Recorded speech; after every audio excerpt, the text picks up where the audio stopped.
তারপরে আপনি দেশে আসলেন কিভাবে? আমি দাবি ছাড়া দিলাম যে আমি বেতন নেব না, আমি কিয়ামতের দিন যদি বেতন পাই থাকি কিয়ামতের দিন নেবো, ওইভাবে ছাড়ে দিয়ে চলে আসছি। যখন না করছি তারও 2 মাস পরে আমারে পাঠাইছে, বেতন নিব না করার পরে 2 মাস পরে আমারে পাঠাইছে বাংলাদেশে।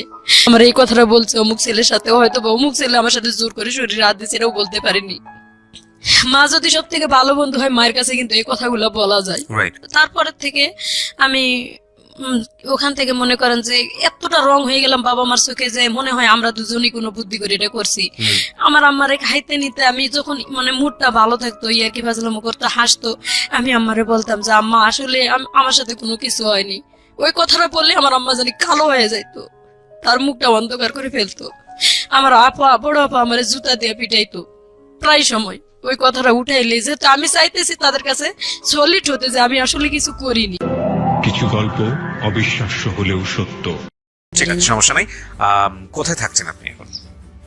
বর্তমানে আমি যাযাবর, আমার কোনো জায়গা নাই ভাই। আমি সবার আগে আপনাকে একটা সালাম দিতে চাই। আসসালামু আলাইকুম। ওয়ালাইকুম আসসালাম ওয়া রাহমাতুল্লাহ। আপনি লিসেনারদের জন্য আসসালামু আলাইকুম। যাযাবর বলতে মানে আপনি আমাকে একটু বলেন, কালকে আপনি কোথায় ছিলেন? এর আগে সৌদিতে ছিলাম। কালকে কোথায় ছিলেন? গতকাল ছিলাম আমার মতোই, যে ভিকটিমে খালা ছিল ওখানে, ওনার বাড়ি আছে এখানে আপনার এই কেরানীগঞ্জে। আচ্ছা, তো ওনার সাথে। তার মানে আপনি এই অনুষ্ঠান শেষে কোথায় গিয়ে থাকবেন সেটার কোনো নিশ্চয়তা নাই? না। আচ্ছা, ঠিক আছে। এবং রাতে যাওয়ার মতো ওখানে কোনো মানে রাতে ওনার কাছে যাওয়া যাবে না। আপনার তো একটা মেয়ে সাথে করে নিয়ে এসেছেন, আমি দেখলাম যে মেয়ের বয়স কত? দেখান, মেয়ে নিয়ে আমি বেশি অসহায় আছি। মেয়ের বয়স কত? মেয়ের বয়স 14 বছর, এই 3-4 মাস চলতেছে। ও 2004 সালের 1 তারিখ হয়েছে, জানুয়ারির। চলেন আমরা পুরো গল্পটা একটু শুনি আপনার মুখ থেকে, তারপরে বুঝতে পারবো যে আসলে ঘটনাগুলো কি ঘটেছে। ছোটবেলা থেকে যেখান থেকে বলতে ইচ্ছে করে আপনার। জি ভাই, আমি ছোটবেলা থেকে জাস্ট আমার বুদ্ধি যেখান থেকে হয়েছে, আমি যতটুকু স্মরণ আছে আমার, আমি মোটামুটি ভালো ফ্যামিলির মেয়ে।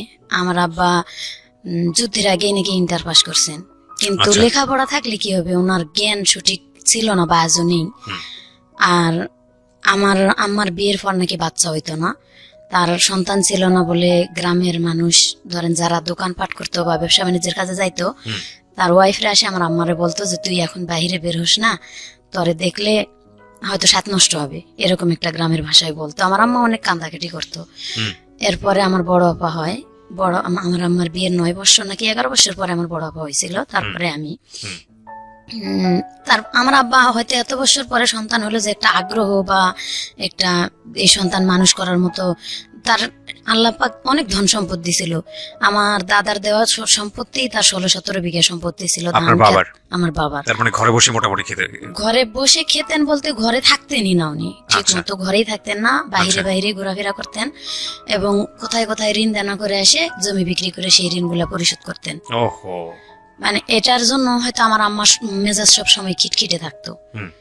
আর আমরা যখন ছোট ছিলাম দেখছি আমার আম্মা সব সময় প্রায় আমার আব্বা মারধর করলেই নানার বাড়িতে চলে যাইতো, কিন্তু আমার নানা সব সময় বুঝায় পাঠাইতো যে মা এক সময় আল্লাহ তোর সুখ দেব, এই কথা বলে বলে আমার পাঠাইতো। আর আমি প্রায় নানার বাড়িতেই বেশি মানুষ ছোটবেলা থেকে। আমার নানা প্রায় সময় আর কি, আমার পর আমার ছোট একটা ভাই হয়, ওই ভাইটা হওয়ার 2 বছর পরে আমার যখন 4 বছর বয়স, আমার স্মরণ আছে একটু একটু যে আমার ছোট যেটা সেটা আরেকটা যখন হলো আমার 4 বছর বয়সে, তখন 2 বছর পর আর কি আমরা ভাই বোন সবাই হয়েছি। তো আমার ছোট যেটা সেটা মারা গেল, অনেক অসুস্থ, তখন আমার আব্বা হাজতে। বাট আমি মিথ্যা কথা বলতে চাই না, আমি এখানে উন্মুক্ত ভাবে বলতে আসছি আমার আব্বা চুরি ডাকাতির সাথেও জড়িত ছিল। এই কাজগুলো আমি নিজে দেখছি যে আমার আব্বা এই ধরনের অন্যায় কাজ করছে এবং আমরা শাসন করছি। তখন যতটা ছোট ছিলাম ওটা বলার মতন ছিল না, হয়তো আমার আম্মা কতটুকু হেল্প করছে না করছে বা কত কি করছে তা এটা বলতে পারবো না। তবে যখন জেলে ছিল, আমার ভাইটা যখন মারা গেল, তখন আমার আব্বা জেলে দেখতে পায় নাই এবং আমার আম্মা দেখতে যাইতো আমার সাথে করে নিয়ে। আমার মনে পড়ে আমার আম্মার মেজাজ এতটা মানে খিটখিটেই থাকতো, কোনো কথা বলা বা আমরা একটা বায়না তো ধরতেই পারতাম না। সবসময় মানে মায়ের সাথে কৃষি কাজ করতে হতো বা মা বাড়িতে থাকলে আমরা 2 বোন, বিশেষ করে আমার বড় বোন আমি, মাঠে ঘাটে কাজ করা লাগতো সবসময়, কাজের লোক ছেলেদের সাথে সবসময় কাজের লোক আমাদের বাড়িতে থাকতো। এই 3 মাস বা 5 মাসের বা 1 বছরের এরকম 3টা-4টা করে কাজের লোক আমাদের বাড়িতে থাকতো। আমার আম্মা আর কি বুঝাই দিত এটা এইভাবে। ছোটবেলা থেকেই একবারে সংসারটা মনে করেন যে একটা ছেলে যেরকম বোঝা নেই, ঠিক আমার বড় আপার বিয়ে হয়ে গেছিল 13 বছর বয়স থেকে, কিন্তু আমি 11 বছর বয়সে আমি একা হয়ে গেছিলাম। আমার ছোট ভাই যেটা মারা গেল, এরপরে আমি সংসার চালানো, মনে করেন মাঠে ঘাটে ধান ক্ষেত, এমন বেশ বালতিরে করে পানি নিয়ে যে খেতে দেওয়া লাগে, আমাদের ভিটামাটিতে যে মরিচের গাছ অথবা বেগুনের গাছ লাগাইতো, এটাই আম্মু বলতো স্কুল থেকে আসে একটু রেস্ট হয়তো বা খেলাধুলা করতাম। তখন তো ছোটবেলা ছিল, বুদ্ধি ছিল না তেমন, খেলাধুলায় বেশি একটা মন ছিল। আম্মা এটা দেখতে পারতো না, লাঠি দিয়ে পিটায় সবসময় নিয়ে আসতো, আর সবসময় মারধর। মানে ওই সময়টা একটা মেজাজ থাকে অন্যরকম, ওই সময়ের মেজাজটা যেরকম করবো সেরকমই কিন্তু আমরা মানুষগুলো হতে পারতাম। হয়তোবা আব্বা হেল্প করতে পারে নাই, আমার ব্রেনও সেরকম ছিল না যতটা আমরা চালাইতে পারি। এরপরে তো মার ব্যাপারটা আমরা সবসময় মারধরের উপর থাকতাম আর কি, সবসময় খিটখিটে মেজাজ থাকতো। আম্মা গরু ছাগল চড়াইতাম, গরুর দুধ বিক্রি করতাম, এভাবে ছোট ভাই বোনদেরকে আর কি মানুষ করছে। বিশেষ করে বোঝাটা আমার উপর চাপ পড়ছিল আমার বোনের বিয়ের পরে। আস্তে আস্তে সংসারের অবস্থা খারাপ হতে থাকলো। তখন 3 বেলা ভাত, কাজের লোক তো বাদ, 3 বেলা ভাত খাওয়ার মতন পরিস্থিতি আসলো না। তখন আমার এই 9-10 বছর বয়স, এই সময় আর কি দেখলাম যে ভাত 3 বেলা খাইতে পারি না। আর যদিও আম্মা একটু কষ্ট করে ধান আবাদ করে নেই, হয়তো সিদ্ধ শুকনা করতে পারে না, ধান নষ্ট হয়ে যায়, এভাবে মানে আমরা 3 বেলা ভাতও খাইতে পারি না। এমন দিন চলে গেছে, এমন দিনের পর দিন আর কি না খাই দেখছি। আবার এমন সময় দেখে গেছে আমার আব্বাস যখন ওই যে অন্যায় পথে ইনকাম করতো, হয়তো সেই সময়টা অনেক ভালো খাওয়াইতেছে, সেটা হয়েছে হালাল রুজি না। আমার এটা স্মরণ আছে, এটা হালাল রুজি না। আমার আব্বা যে সময় খাওয়াইতো এটা হালাল রুজি করে খাওয়াইতো না। যেমন এলাকাতে মেলা হইতো, আমার আব্বা মেলাই মেলাই কোন এক ওষুধ, গুঁড়া জাতীয় ওষুধ নিয়ে আর কি, এটা মনে করেন তরকারির মধ্যে মিশাই মানুষের খাওয়ায় টাকা পয়সা নিয়ে আসতো। এটা আমি দেখছি নিজের চোখে, কিন্তু তখন এরকম জ্ঞান হয়েছিল না যে বাবাকে বাধা দিই, মানে এটা খারাপ কাজ, এটা বুঝতে খারাপ কাজ, এটা বুঝার মতন জ্ঞান তখন ছিল না। তবে যখন জ্ঞান হয়েছে আমার বুঝার মতন, আমার আব্বারে অনেক 10-12 জন লোক আর কি খুঁজতে আসছে। তো ওনারা এসে জিজ্ঞাসা করলো আমাদের বাড়িতে, আমার আম্মার সামনেই জিজ্ঞাসা করছে যে মহসিন কোথায় গেছে। তখন আমার আম্মা যখন মিথ্যা বললো, আমার আম্মা জানে যে আমার আব্বা তাস খেলতে বসছে এখানে গ্রামের এক গ্রাম বাড়িতে, কিন্তু আমার আম্মা মিথ্যা বললো। কথাটা কেমন জানি আমার মাথার মধ্যে নাড়া দিয়েছে, মিথ্যা কেন বললো, অবশ্যই এখানে কারণ আছে, কিন্তু আছে। তখন আমি দৌড় দিয়া, লোকগুলা বের হয় যখন বাড়ি থেকে চলে যাচ্ছিল, আমি মাঠে যাই, মানে মাঠে না, বাড়ির থেকে আর কি একটু দূরে, বাড়ির সামনে যায় পুকুর আছে আমাদের, পুকুরের কাছে যাই, বলতেছে আঙ্কেল আমার আব্বা তো বাহে কোথায় আছে। আমার আম্মা জানে ঠিকই বলে নেই, আমি বলবো কোথায় আছে আসেন, দেখাই দিছি অমুক বাড়িতে আছে। যখন ওই বাড়িতে যাই দেখাই দিল, তখন আমার আব্বাকে ওইখানে যাই সোজা কলারটা ধরে কয়েকটা ঘুষি দিছে আমার সামনে, বলছে যে কালকা রাতের যে জিনিসগুলা নিয়ে এসো, জিনিসগুলা কোথায় দেও। তখন আমার আব্বা মানে কথা তর্কাতর্কি করতে আমার আব্বারে গ্রামের মানুষ আরো 2-4 জন মুরব্বী নিয়ে অনেক মারধর করছে। এমন মার মারছে যে 5 ডলা পর্যন্ত দিছে আমার চোখের সামনে, রাস্তার মাথায়, আমার চোখের সামনে আমি দেখছি। তখনও আমার আব্বার শরম হয়নি যে এই কাজগুলা করলে লজ্জাজনক বিষয়। আমার আব্বা তো সম্পদ থুয়ে গেছে, আমি সন্তানদেরকে মানুষের মতো মানুষ করি বা লেখাপড়া করাই। মাঝে মাঝে আমাদেরকে নিয়ে বসতো, হয়তো প্রাইভেট দেওয়ার মতো ক্ষমতা হয়নি, মাঝে মাঝে শিখাইতো পড়া, কিন্তু আমার আব্বা সবসময় এই অন্যায় কাজগুলা করছে। আমি বড় হওয়া পর্যন্ত দেখছি, আমার সন্তান হওয়া পর্যন্ত আমার আব্বা এই অন্যায় কাজগুলা করছে। তো ফ্যামিলি থেকে যখন একটা মেয়ে নির্যাতিত হয়, তখন কিন্তু সে নিজের একটা পথ খুঁজতে থাকে যে নির্যাতিত ফ্যামিলি থেকে সরে আমি কোথায় যাইতে পারি। আমার আব্বা যখন এই যে এই কাজগুলা যখন করে অন্যায় দেখলাম, যখন বোঝার মতো বয়স হয়েছে, তখন থেকে বলতে শুরু করছি যে আব্বা এটা করা ঠিক না, উল্টা আমাদেরকে মারধর করে। প্লাস দেখছি মাঝে মাঝে আমার আব্বা, আমার আম্মা কিন্তু হেল্প করে মোটামুটি, যদি হেল্প না করতো মানে এত দূর আগাইতে পারতো না আমার আব্বা। মোটামুটি কিছু কাজে হেল্প করছে আমার আম্মা, হয়তো টাকা পয়সা পাইলে একটু খুশি থাকছে, আবার যখন না থাকছে তখন অনেক কান্দাঘাটি করছে। কিন্তু ওই রাগটা আমার আব্বার উপর রাগ না দিতে পারে, আমার উপর বিশেষ করে অনেক অত্যাচার করছে। আমার আপার বিয়ে হয়ে যাওয়ার পর আমি সংসারে একজন ছিলাম, বা আমি মোটামুটি তর্ক করতাম আমার লগে যে এটা করা ঠিক না, এটা করা ঠিক না, এভাবে বলতাম দেখে আমারে মারতো। সরাসরি কিছু বলতে না পারতাম। আমি ক্লাস 8 পর্যন্ত উঠলাম আর কি, তখন ব্রেনে একটা চাপ দিল যে আমি যদি একটা চাকরি বাকরি করতে পারি। তখন গ্রাম বিকাশ কেন্দ্র নামে একটা সংস্থা আমাদের গ্রামে আসলো, এবং পার্বতীপুরের এক ছেলে সেকেন্ড ম্যানেজার ছিল। আমি ভোকেশনালের প্রথম ব্যাচের ছাত্রী ছিলাম। বাংলাদেশে ভোকেশনাল আপনার 96 সালে 97 সালে আর কি চালু হয়। আমি ভোকেশনালে ক্লাস 8 যখন পরীক্ষা দেব তখনই আমার টেইলারিং কোর্সে আমার আম্মা ভর্তি করে দিয়েছিল। আমি সবসময় আম্মারে বলতাম যে আমি মানুষের বাড়িতে কাজ করে খাবো, তাও বাড়িতে থাকবো না। প্রায় বাড়ি থেকে বের হয়ে চলে যাইতাম।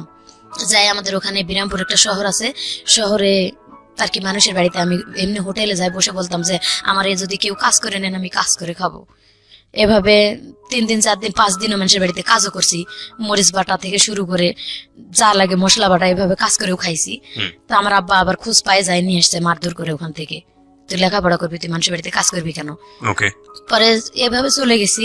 যাওয়ার পরে ক্লাস 8 পাশ করি, যখন ক্লাস 8-এ পড়াকালীনই ওই গ্রাম বিকাশের সংস্থার খবর পাইলাম যে আমি স্কুল বাদ দিয়ে এটা ভোকেশনালে ওখানে টেইলারিং শুধু কাজ চলতো আগের বেসে। তো আমি 96 আমি ওখানে ভর্তি হলাম, টেইলারিং কাজ শিখলাম 1 বছরের কোর্সে। আলহামদুলিল্লাহ কাজ শিখে আপনি তখন গেছিলাম। কোন ক্লাসে পড়েন?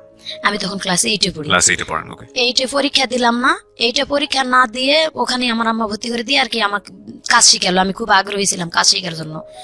পরে ওখানে ভর্তি করে কাজ শিখালো। কাজ শিখার পাশাপাশি এদিকে আমি হাট করি, বাজার করি। হাট বাজার করে যতক্ষণে নিয়ে আসি ততক্ষণে কিন্তু আমার ভাইদেরকে খাওয়ানো হয়।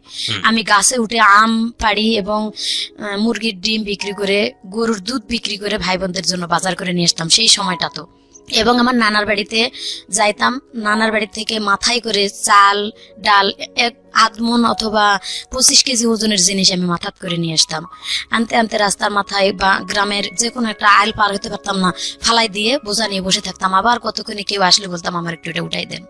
এইভাবে আমাদের ক্ষেত জমি থাকতেও এত কষ্ট করে নানির বাড়ি থেকে চাল ডয়ে আনে আমার ভাই বোনদেরকে খাওয়ায় মানুষ করতে হয়েছে বা দিতে হয়েছে অভাব অনটনের কারণে। তারপরেও কাজ শিখলাম। কাজ শিখার পরে ওখানেই আবার আমার স্যারেরা বললো যে তোর মাথার ব্রেন অনেক ভালো, তো এবার নতুন একটা কোর্স আসতেছে, এটা হচ্ছে ভোকেশনালে লেখাপড়া করলে ভালো চাকরি হবে এবং এখানে ইন্টার পাস মেয়েরাও আসে ভর্তি হয়। ম্যাট্রিক পাস করলে এখান থেকে অনেক ভালো একটা পজিশনে যাইতে পারবা। আমার আম্মাকে যাই বললাম যে আম্মা স্যারেরা তো এরকম করে বলছে যে এখানে ভোকেশনালে ভর্তি হলে নাকি সার্টিফিকেটের অনেক মূল্য। তো আম্মু বলতেছে যে ঠিক আছে তুমি তো এইটা পরীক্ষা দিলা না। আমি আবার স্যারদের কাছে গেলাম এইটা সার্টিফিকেট নিতে, আমার সার্টিফিকেট দিল না, যার কারণে আমার আপার নামে সার্টিফিকেট উঠাই দিল, মাজেদা নামে। ওই আমার আপার নামে সার্টিফিকেট নিয়ে এসে আবার ভর্তি হলাম সেখানে। তো আমি স্যারদের সাথে পরামর্শ করলাম যে এটা যে আমার আপার নামে সমস্যা হবে না, বলছে না কোনো সমস্যা হবে না, তুমি করো। তো ওখানে লেখাপড়া করতে থাকলাম। লেখাপড়া করতে করতে আমাদের গ্রামে একটা সংস্থা নিয়ে আসলাম, গ্রাম বিকাশ কেন্দ্র। ওই গ্রাম বিকাশ কেন্দ্রের যিনি সেকেন্ড অফিসার ছিল উনি আবার জীবন বীমাতে যায় চাকরি নিল। তা আমি গ্রামে একটা সমিতি বানালাম, 5 টাকা করে সবাই সঞ্চয় দিত 7 দিনে, এবং যারা 3 মাস সঞ্চয় চালাবে ঠিক মতো তাদেরকে একটা করে ঋণ দেওয়া হবে আর কি এনজিও থেকে, তাদের গ্রামের উন্নয়নের জন্য। তো এটা ভর্তি হয়ে অনেকে টাকা উঠাইলো আর আমি উঠাইলাম না। আমি মানে লেখাপড়া এদিকে চালাচ্ছি, 7 দিন পর পর সঞ্চয় আমার নামে একটা জমা দিচ্ছি। এভাবে দিতে দিতে উনি বললো কি যে তুমি মোটামুটি মাথার ব্রেন আছে, তুমি কি চাকরি করবা? আমি জীবন বীমাতে জয়েন করতেছি বিকাশ থেকে বের হয়ে। তো আমি বললাম যে ঠিক আছে, চাকরি যদি করতে পারি আলহামদুলিল্লাহ, আমি চাকরি করতে চাই, কিছু একটা করতে চাই এই ফ্যামিলিটার থেকে বের হয়। তখন বললো কি যে তোমাকে ইন্টারভিউ দিতে যেতে হবে জীবন বীমা ভবন রংপুরে। তো আমি মানে আমার আম্মাকে না বলেই চলে গেছিলাম, বললে তো যাইতে দিবে না আমি জানি। মানে আমার ব্রেনে কাজ করতেছিল যে আমি একটা চাকরি হলে আসে সুসংবাদ দেবো যে আমার চাকরি হয়েছে। তো আমি ইন্টারভিউ দিতে চলে গেছিলাম এবং যার সাথে চলে গেছিলাম উনি হয়তো বা আমাকে লাইক করতো। আমার কাছে গুলো বলছিল যে ও লেখাপড়া যত করতে চাইছি আপনারা করান, আমি লেখাপড়া করাবো, বা আমি হয়তো একসময় বিয়ে শাদী করবো। এটা আমাকে বলে নাই, আমার আম্মারে বলতেছিল হয়তো। তো আমারে বলছে তুমি যদি চাকরি করো আমি তোমার একটা চাকরি দেবো সেখানে, এবং ওখান থেকে তুমি রংপুর টেকনিক্যাল কলেজে লেখাপড়া করতে পারবা এখানে এসএসসি পরীক্ষা দেওয়ার পরে। তো আমি গেলাম ইন্টারভিউ দিতে, ওনার খালাতো বোনের বাসায় আমার রাখলো, রাখে ইন্টারভিউ দেওয়ালো, পরীক্ষা দেওয়ালো। পরীক্ষা দিয়ে আমি ওখান থেকে মানে পাস হয়েছি, রেজাল্ট ভালো দিছে যে এখান থেকে তুমি চাকরি করতে পারবা, তোমার মাঠকর্মী হিসেবে তোমার চাকরি দেওয়া হবে। স্যালারি হয়তো প্রথম অবস্থায় 3000 আসবে, তুমি যদি ভালো কাস্টমার জোগাড় করতে পারো মানে বেনিফিট বাড়তে থাকবে তোমার। প্রিয়, আমরা ফিরে যাচ্ছি আমাদের অতিথির গল্পে। জি। এভাবে ওখান থেকে চলে আসলাম। 3 দিন পরে বাড়িতে আসলাম। আমি বাড়িতে আমার আম্মা ঢুকতে দিবে না। কেন ঢুকতে দেবে না? মানে আমি কেন গেলাম না বলে কেন গেলাম, হয়তো খারাপ কিছু করতে চলে গেছি। আচ্ছা আচ্ছা। এমন তখন কি আপনি ক্লাস 8 আমি ক্লাস 8 এর শেষের দিকে। শেষের দিকে। আচ্ছা। এমন মারছে আমার, অনেক মারছে আমার মা। ওই সময়টাতে এমন মারছে যে আমি উঠতে পারতেছি না বিছানা থেকে। এরকম আমার আব্বা এবং আম্মা দুজনে মিলেই মারছে যে তুই গেলি কেন, আমার আর স্কুল বন্ধ, লেখাপড়া বন্ধ, কিচ্ছু করতেই দিবে না।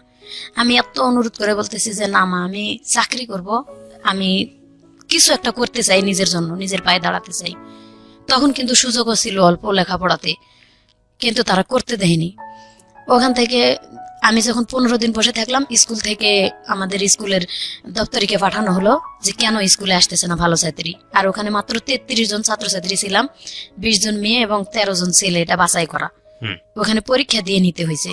পরে স্যারেরা যখন লোক পাঠালো তখন বললো যে হ্যাঁ লেখাপড়া করতে পারবে, এখানে শর্ত আছে, ও কোথাও যাইতে পারবে না, কিচ্ছু না। তখন স্যারেরা আমার বললো যে না, ও তো ভালো মেয়ে, অনেক ছোট্ট মেয়ে, আমার মতো ছোট কেউ ছিল না ওখানে, অনেক ইন্টার পাসের মেয়েরা ছিল এবং বিবাহিত মহিলারা ভর্তি হয়েছিল ওখানে, ম্যাট্রিক পাস করার পর আবার কিছু 8 পাস করার পর ভর্তি হয়েছিল। পরে সবাই স্যারেরা বললো না, ও অনেক ভালো মেয়ে, ও হয়তো বুঝতে পারে নাই এটা কেন গেছে, কিসের জন্য গেছে চাকরি নিতে, এটা আমরা শুনবো। পরে আবার রানিং হলো ক্লাস, আমি ক্লাস করা শুরু করে দিলাম। এখানে ক্লাস করতে করতে করতে করতে আবার মানে আমার ফ্যামিলি থেকে সবসময় চাপ আসতেছে, ফ্যামিলি থেকেই লেখাপড়া করা এবং বালতিতে করে বা কলসিতে করে পানি নিয়ে মরিচের খেতে দেওয়া, এভাবে লেখাপড়া করে খুলে উঠতে পারি না। আবার আমার আব্বা অনেক মারধর করে, আমার আম্মারে অনেক মারধর করে সবসময়, হয়তো ওই জমি বিক্রি করে টাকা নষ্ট করে, এগুলা নিয়ে আমার আব্বার সাথে আমার আম্মার সবসময়টা লেগেই আছে ফ্যামিলিতে। সবসময় যদি প্রত্যেকটা দিন খেট খেট খেট খেট অশান্তি, আমার আম্মারে সবসময় আব্বা মারতেছে বা আমার আব্বা তাস খেলতে যাইতেছে, আমার আব্বা মানে কথাই শুনতেছে না, ফ্যামিলিতে কোনো কাজ কাম করতেছে না, এভাবে আম্মার সাথে লেগেই আছে। মানে মন মেজাজ সবসময় ভালো থাকতো না ভাইয়া। তখন বলতাম যে যদি আল্লাহ নিজে একটা কোনো কিছু করতে পারতাম, তাও তো মানে এখান থেকে একটু সরে যাইতে পারতাম, পারতেছি না। নিজের বাপ যেহেতু কিছু বলতে যে কেন এরকম করতেছো, বা আম্মার সাথেও বলতে পারি না, আমার আম্মা অসুস্থ হয়ে থাকে দেখতে পারি, সারা রাত আম্মার সেবা করতে করতে কাটে যায়। সকালবেলা উঠে রান্না করে রেখে স্কুলে যাই, আর গরু ছাগল বাঁধে রেখে স্কুলে যাই, স্কুল থেকে আসে আবার সেই গরু ছাগল মাঠ থেকে এনে পানি খাওয়ায়। আবার আম্মা দেখা গেছে অসুস্থ হয়ে আছে, আবার এই আকন্দের পাতা, এই পাতাটি নিয়ে এসে, পাতা বালু নিয়ে এসে গরম করে আবার আম্মার সেক দিতে হয়, মলম দিয়ে ডলা দিতে হয়, আবার মারের কারণে আবার মানে প্রায় নিত্য দিন এটি। গরু ছাগল নিয়ে এসে সেই গরু ছাগল বাঁধতে হয়, উঠাইতে হয়। আর তখন তো ছেলে মানুষের মন, একটু খেলাধুলার দিকে যাইতাম, খেলাধুলা করলে হয়তো গরু ছাগল কারো খেতে গেছে, ধরে খোয়াড়ে দিছে, আমার আব্বা যদি শুনছে যে খোয়াড়ে দিল, আমি ঘুমায় গেছি হয়তো বা ঘুমার ভান করে রয়েছি, খোয়াড়ে যদি গরু ছাগল দেয়, এই সময় কিন্তু নিজের মনটাই খারাপ থাকে যে গরুটা আমি চড়াইতে নিয়ে গেলাম বা ছাগলটা চড়াইতে নিয়ে গেলাম, খোয়াড়ে দিল, ঘুম আসে না। আমার আব্বা যতক্ষণ বাসায় না আসে আমি কিন্তু চুপ করে চোখ বুঝে শুয়ে থাকি। আমার আব্বা ঘুমের তালে আসে বাতা দিয়ে ইচ্ছা মতো বাড়ি শুরু করে দেয় যে গরু ছাগল ছাড়ে দিয়ে কই গেছিলা, কেন নিয়ে গেল খোয়াড়ে। আব্বার পাও ধরে, আব্বা আর মায়েরও না, আব্বা এভাবে মার দিও না, আমরাই তো সবসময় দেখি সংসার, তুমি আর কতটা গুরুত্ব দেও। খুবই দুঃখজনক। এভাবে আরো বেশি মারধর করে। আমাদের ঘর ছিল না থাকার, একটা ঘর, বাবা মা থাকে বুঝে নিত। তখনও তো সেরকম বয়স হয়েছিল না, একটু বুঝার মতন বয়স হয়েছিল আর কি, ক্লাস 8 এর শেষের দিকে, তো 8, 9 এরকম টাইমটা একটু বুঝার মতো সব বয়স হয়েছিল আর কি। থাকার মতন জায়গা ছিল না, আমার আব্বা ঘর করতেও না, ছোটবেলা থেকে এক ঘরেই থাকতাম। আবার আমার দাদি ছিল, দাদি কোনোদিন আমাদেরকে নিত না এক ঘরে, বলতো যে প্রসাব করব, যার কারণে আমার দাদি যখন মারা যায় আমরা তখন ছোটই ছিলাম, ওই পরের থেকে দাদি মারা যাওয়ার পরে ওই একটা ঘরই আমাদের ঘর যেটা ছিল, এটা অরিজিনাল ঘরটা পড়ে গেল। এমন দিন আছে ভাত খেয়ে ঘরটা ঝাড় দিয়ে হয়তো ভাতের আটাটা একটু দেয়ালের দিকে ঠেলে দিয়ে থুয়ে দিত আম্মা, ওইখানে বিছনা করে ঘুমায় থাকতাম। মাথায় তেল তুল দিলে পিঁপড়া আসে, কান মাথা মানে পুরা মাথা একবারে পিঁপড়া যেমন ঘর বাঁধে এরকম ঘর বাঁধার মতো, ঘুমে তেলে উঠে সিলাসিলি করতাম, কান মাথা ডলাডলি করতাম।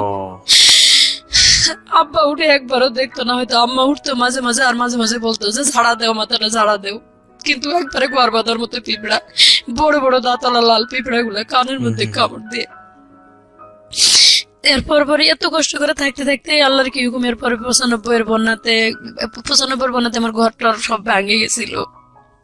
তখন আমি স্কুল থেকে আসে বালি প্লেটে করে পুকুর থেকে পানি উঠাতাম বা এই কাদা উঠাতাম ডুব দিয়ে দিয়ে উঠে এই কাদাটি 5 দিন 7 দিন শুকায় আবার ওই কাদা মাথায় করে ঢোয়ে নিয়ে এসে আমার কইছে আম্মা তুমি বাদ দাও আমি মাটি উঠে দিয়ে এভাবে ঘর করবো, আমরা ঘর না হলে থাকতে পারবো না। তাল পাতার বেড়া করে থাকে, পরে ওই ঘর দিয়ে আমরা নিজেরাই ঘর তৈরি করলাম আম্মা আর আমি।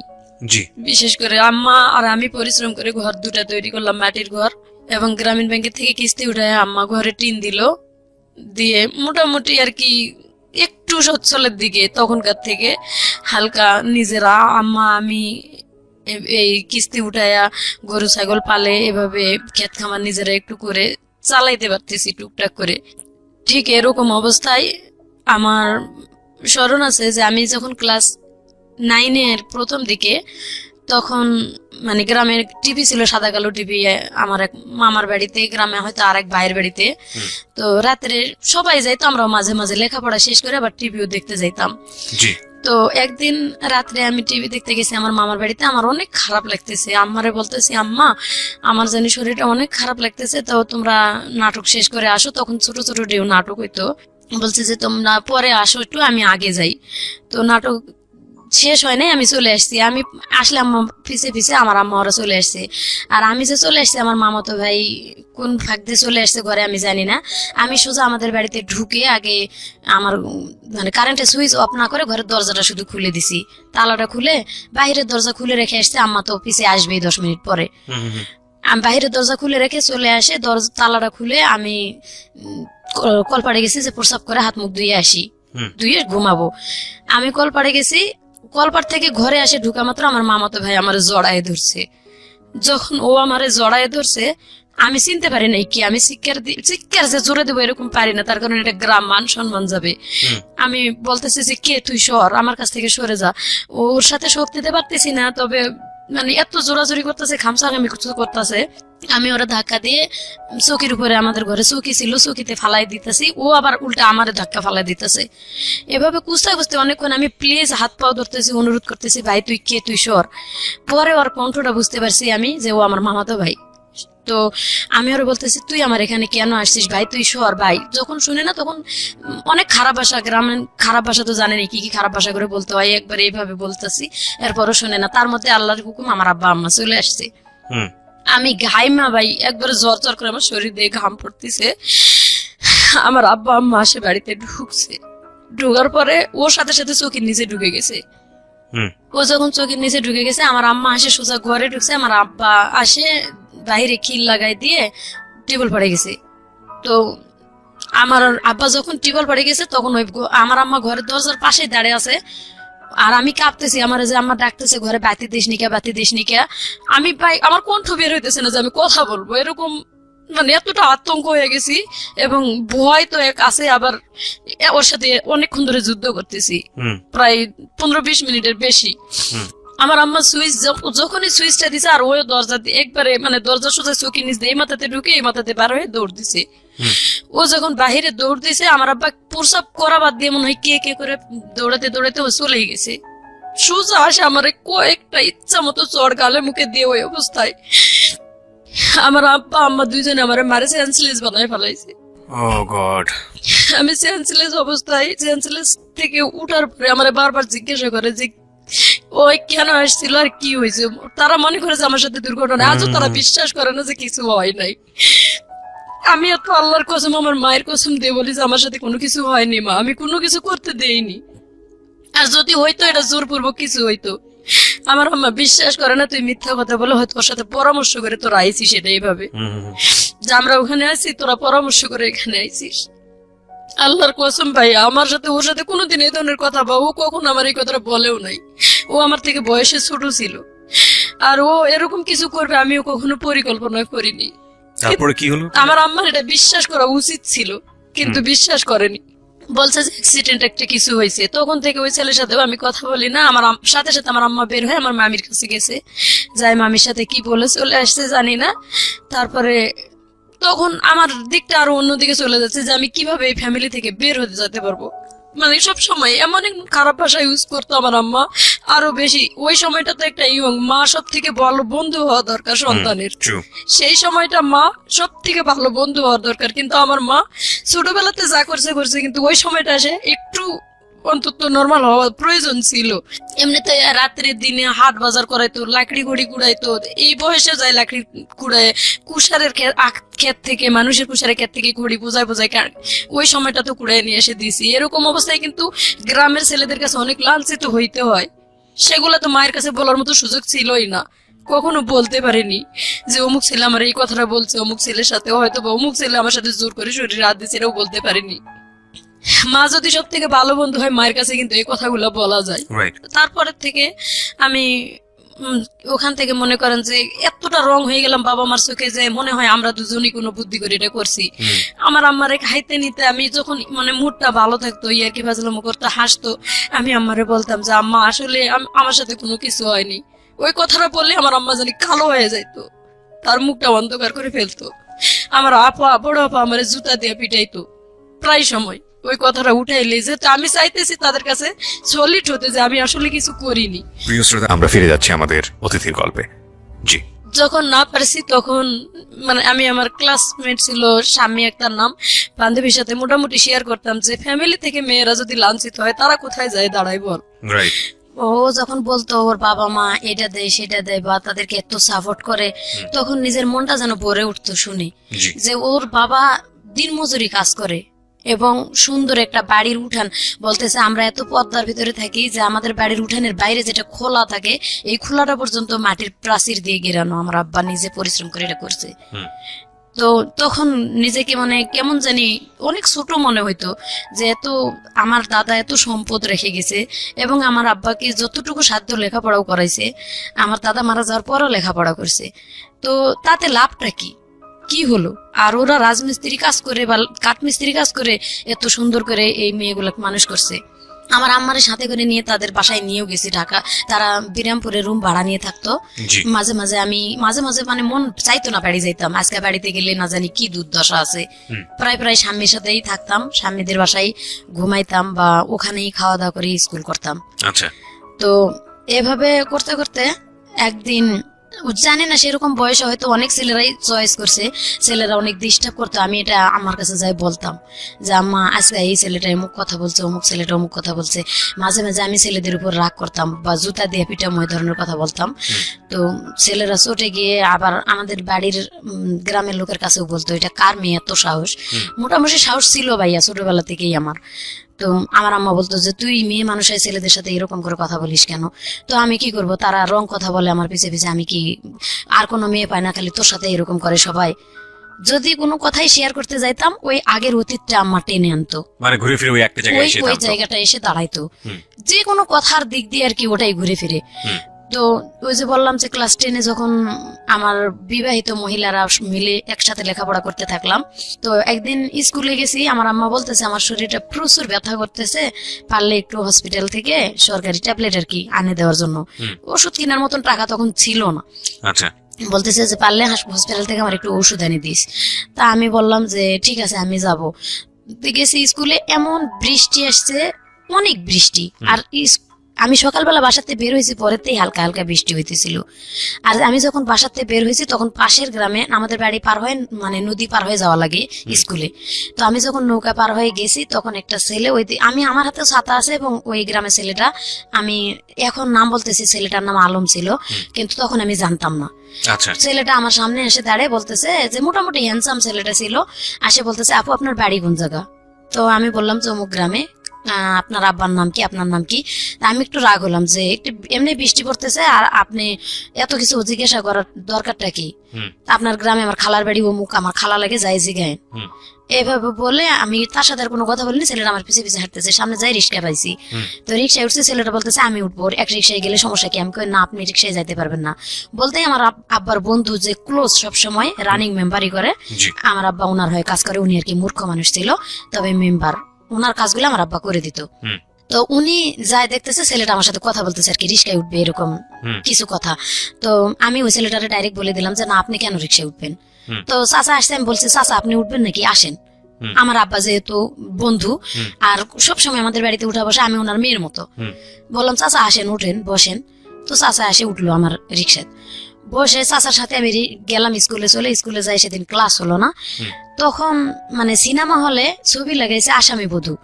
তো সব মহিলারা, বিবাহিত মহিলারা কি, হুম। যে টিচার ছিল, টেইলারিং টিচার, উনি সবার সাথে ফাজলামো করতেছে, আজকে তো ক্লাস হবে না, তো তোমরা সবাই এক কাজ করো, মানে উনি জানি আমাদের সাথে বলছে যে তোমরা সবাই মিলে আসামি বধূ ছবি দেখে আসো, সিনেমা দেখতে যাও। তো যারা যারা বাড়ির পাশে বাড়ি ছিল, হিন্দু বৌদি যারা ছিল বা মুসলমানও ছিল, বলতেছে ঠিক আছে এটা তো একসাথে হলে ভালোই হয়, হালকা হালকা বৃষ্টিও আছে। তা আমারে পিচ্ছি বলে ডাকতো সবাই, বলতেছে পিচ্ছি তুই কি যাবি? তো কেমন জানি মনটা আনন্দ হয়ে উঠলো, ঠিক আছে সবার সাথে গেলে মনে হয় একটু ভালোই হয়। মনটা আরো বাড়ি থেকে মন খারাপ করে এসছে অনেক, সকালবেলায় হয়তো আব্বা আম্মা একটু রাগারাগি দেখে আসছি, মন খারাপ। আমি চলে গেছি তাদের সাথে, আমি কই আমার কাছে তো টাকা নাই বৌদি। বৌদি বলতেছে যে আমি তোর দাদার কাছে বলে টাকা নিয়ে এসেছি, বাড়ির পাশে আর কি তার দোকান ছিল, এক পাইলট স্কুলের সামনে তার হাজবেন্ডের দোকান এবং তার বাড়ির সাথেই। ওনার শাশুড়িকে বলে ওনার বাচ্চাকে রাখে, বললো যে আমার এখান থেকে সবাই যখন যাচ্ছে আমরা সবাই মিলে যাবো একসাথে। উনি আমার টাকা দিল, নিয়ে গেল সিনেমা হলে, উনি টিকিট কেটে দিচ্ছে, টাকাও দেয় নেই, ওনাদের রিক্সায় করে নিয়ে গেছে, সিনেমা দেখছি আমরা। ওই সিনেমা দেখতে নাকি আমার যে আছে আমার সাথে রিক্সায় আসছে, উনি দেখছে। তো উনি আমার আব্বাকে ডাকে বলছে কি যে তোর মেয়ে অমুক গ্রামের অমুক ছেলের সাথে সিনেমা দেখতে আসছে। আচ্ছা, এখানে মানে একবারে সব জিনিসগুলো পরে প্রমাণ করে দিছে, কিন্তু আমার আব্বা না শুনে না জানে সোজা বাড়িতে গেছে, যায় দেখে আমিও স্কুল থেকে যাই ভাত খাইতে বসছি, আমার আম্মা আমার জন্য বসে আসছিল, ভাত খাই নাই। আমিও, আম্মা বলতেছে স্কুল থেকে আসতে আজকে এত দেরি হলো কেন? রাইট। আমি কথাটা মুখ দিয়ে বলবো যে সিনেমা হলে গিয়েছে, এই কথাটা বলার মতো সুযোগ পাইনি, আমার আব্বা বাড়িতে এসে ঢুকছে। এবং উল্টা আমার আম্মা আবার প্রশ্ন করতেছে তোরে যে ওষুধ আনতে বলছিলাম তুই কি ওষুধ আনছিলি? তো আমার আব্বা একটা খারাপ ভাষা ইউজ করে ডাইরেক্ট মানে ফিরা, যে ফিরাতে আমরা বসে ভাত খাই, আমার আম্মা এক পিড়াতে বসে, আমি এক পিড়াতে বসছি, আর এক পিড়ে তুলে আমার ঠাস করে মাথার উপরে বাড়ি দিচ্ছে। তো মাথাটা আমি হালাইছি, পরে এখানে বাড়ি, এখনো দাগ আছে, এখানে কাটার মানে ফাটে গেছে জায়গাটা। আমি তো সেন্সলেস হয়েছে কিনা ওই মুহূর্তে বলতে পারি না, তারপরে কি হয়েছে তা বলতে পারি না। আমার আম্মা নাকি আমার উপরে করছে, আমার আম্মারেও অনেক মারধর করছে। আশেপাশে বাড়ির মানুষ জমা হয়েছে, কেন মারধর করছে, ডাইরেক্ট এই খারাপ ভাষা ইউজ করছে আমার আব্বা, যে এরকম অমুক ছেলের সাথে সিনেমা দেখতে গেছে। এভাবে যদি বাবাই বলে তাহলে কি একটা মেয়ের বিয়ে দিতে গেলে কিন্তু অনেক কষ্ট হয়ে যায়।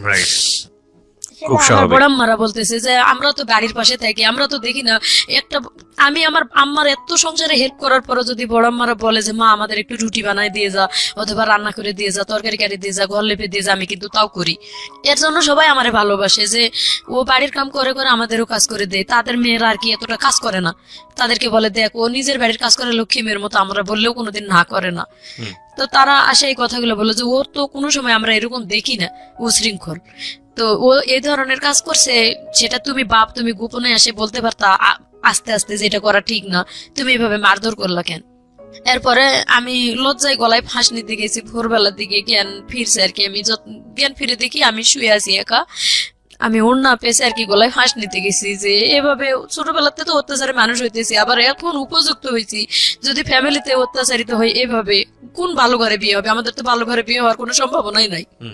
যার কারণে আমি গলায় ফাঁস নিয়ে মরতে গেছি। আমার আব্বাই দেখছে, আবার কেমনে ঘুমেতেছে, এতন পাইছে আমি আর এক ঘরে থাকি, ঘরের মাঝখানতে দরজা, তো ওই দরজার মানে দরজা লাগানো ছিল না, দুইটা ঘর করছিলাম আম্মা আমি মিলে, কিন্তু দরজা ছিল না, টাকা পয়সা অভাবে বানাইতে পারি নাই।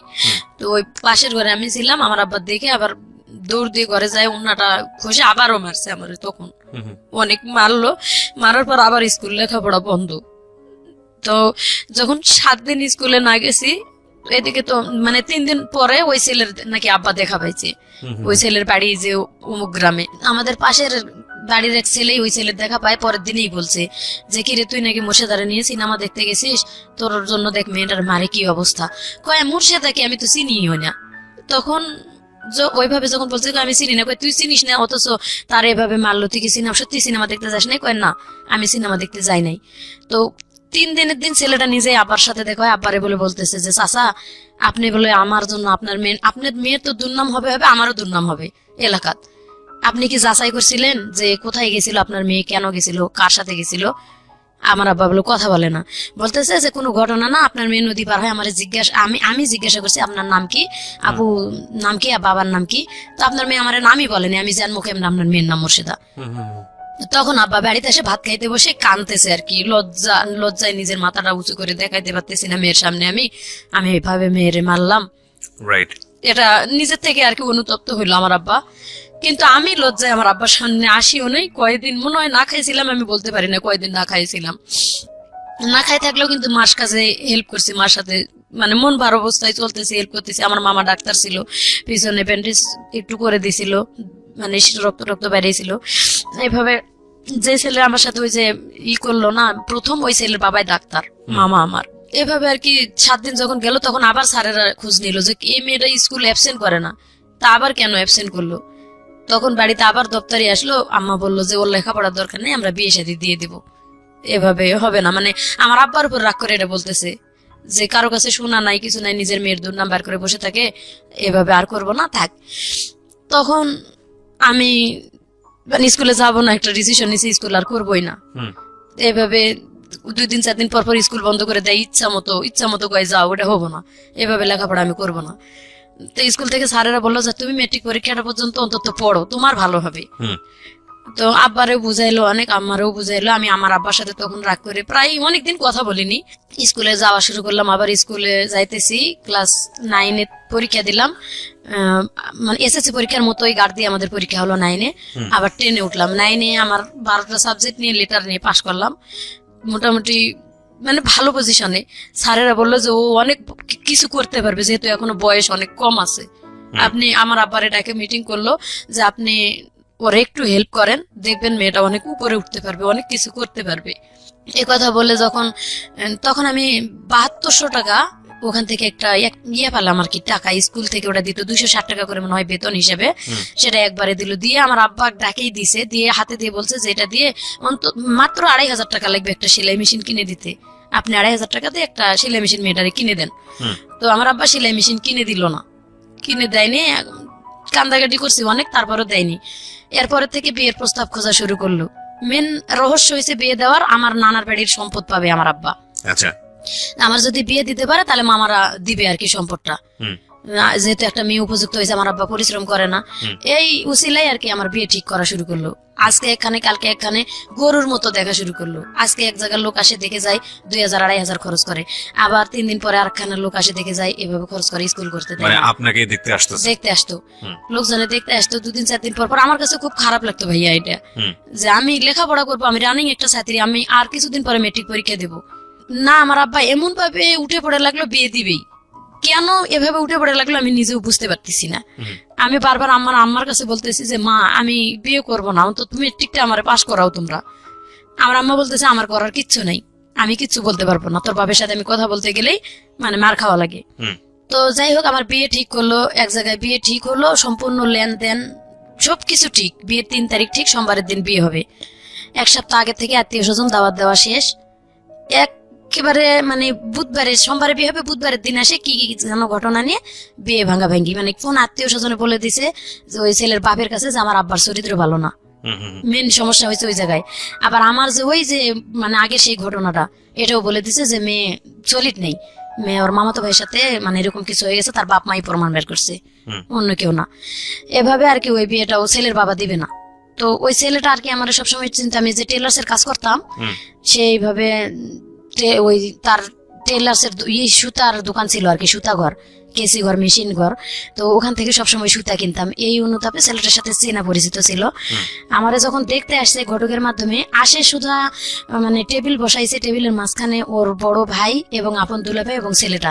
যখন আমার মাথার ঘুমটাটা খুলে তখন ছেলেটা শুধু বলে উঠছে যে মোর্শেদা তুমি তো, আমি তো তোমাকে ভালো করেই চিনি। এইখানে আমার ফুপা আবার একটা পেজ বাজালো যে অবশ্যই ছেলের সাথে কোনো ঘটনা আছে মেয়েটার, নাহলে ছেলেটা এইভাবে বলবে কেন। তো ওই ছেলেটা ডাইরেক্ট মুখের উপর বলে দিল আমার সাথে ঘটনা থাক বা না থাক আমি ওরেই বিয়ে করব, আমি ওরে চিনি আগে থেকে। মেয়েটার আচার চরিত্র ব্যবহার ভালো। ছেলের বাড়ি আমাদের বাড়ির কাছে। নাম ছিল মুস্তফা। মুস্তফা বলল আপনাকে বিয়ে করবে? হ্যাঁ, ছেলে বললো যে আমি ওকেই বিয়ে করব। এবং বিয়ে ওই যে ওখানে ঠিক হয়ে গেল সব, সোমবারের দিন বিয়ে হবে। ছেলের বাপ রাজি না। মাঝখানে ছেলে বলতেছে যে ছেলের নাকি 13 বিঘা সম্পত্তি ছেলে নিজে কিনছিল এবং দাদাই দিছিল কতখানি, এটি দিয়ে নিজস্ব ছিল। যখন বিয়ে ভাঙে যাওয়ার মানে ধরছে, তখন ছেলে বলছে আমার আব্বারে আসে যে আমার আব্বা বিয়ে দেখ বা না দেখ, এটা আমি শুনছি আর কি, কথা আমি জানি না, মানে বাজারে আসে ছেলে বলতেছে আমার আব্বা বিয়ে দিক না দেখ, আমার 13 বিঘা সম্পত্তি আছে, দরকার হলে 2 বিঘা সম্পত্তি বিক্রি করে আমি টাউনে বাড়ি করব, আপনার মেয়ে নিয়ে খাবো, আপনি বিয়ে দিতে সমস্যা কোথায়? আচ্ছা, এটা মুস্তফা বলল। মুস্তফা বলতেছে। আর আমার আব্বা বলতেছে যে তোমার আব্বা যেখানে রাজি না সেখানে আমি আমার মেয়ে বিয়ে দিব না। আবার কি নিয়ে বিয়েটা ভাঙলো, কানের জিনিস দিতে হবে। ছেলের বাবা বলতেছে একজোড়া সাগরিকা দিতে হবে। সব বিয়ে ঠিক হওয়ার পরে আব্বা বলতেছে যে আগে যা লেনদেন ভাঙ্গাচুরা হয়েছে আমি সেলাই মেশিন দেবো এবং যৌতুক কত কি জানি না এসব নিয়ে কয়েছে আমি কানের জিনিস এভাবে দিব না। ছেলে করছে কি রাতের বেলা আমার আব্বার কাছে 3,000 টাকা, তখনকার দিনে কিন্তু 6,000 টাকা ভরি ছিল স্বর্ণ। তো আমার আব্বার হাতে রাতের বেলা অনেক রাত্রে যে ঘটকের বাসায় ঘুমিয়ে আসছিল আমার আব্বা, বিয়ে ভাঙ্গা ভাঙ্গির গন্ডগোলের পরও ছেলে 3,000 টাকা নিয়ে এসে গোপনে আমার আব্বার হাতে দিয়ে বলতেছে যে আমি ওরে বিয়ে করব, আপনি এটা দিয়ে কালকে কানের জিনিস বানাই দিবেন, বলবেন আমি দিছি। আচ্ছা, আমার আব্বা বলছে এটা 2 দিন পরে প্রকাশ হলে আমার মেয়ের সাথে তুলনা দিবে তোমার আব্বা, এভাবে তো হবে না। এভাবে আর কি তাদের ভিতর কাটাকাটি হয়ে গেছে, বিয়ে আর ওখানে হলো না। সোমবারের দিন বিয়েটা ভেঙে গেল। বিশেষ করে আমার আব্বা গুরুত্ব দিলে কিন্তু বিয়েটা হইতো।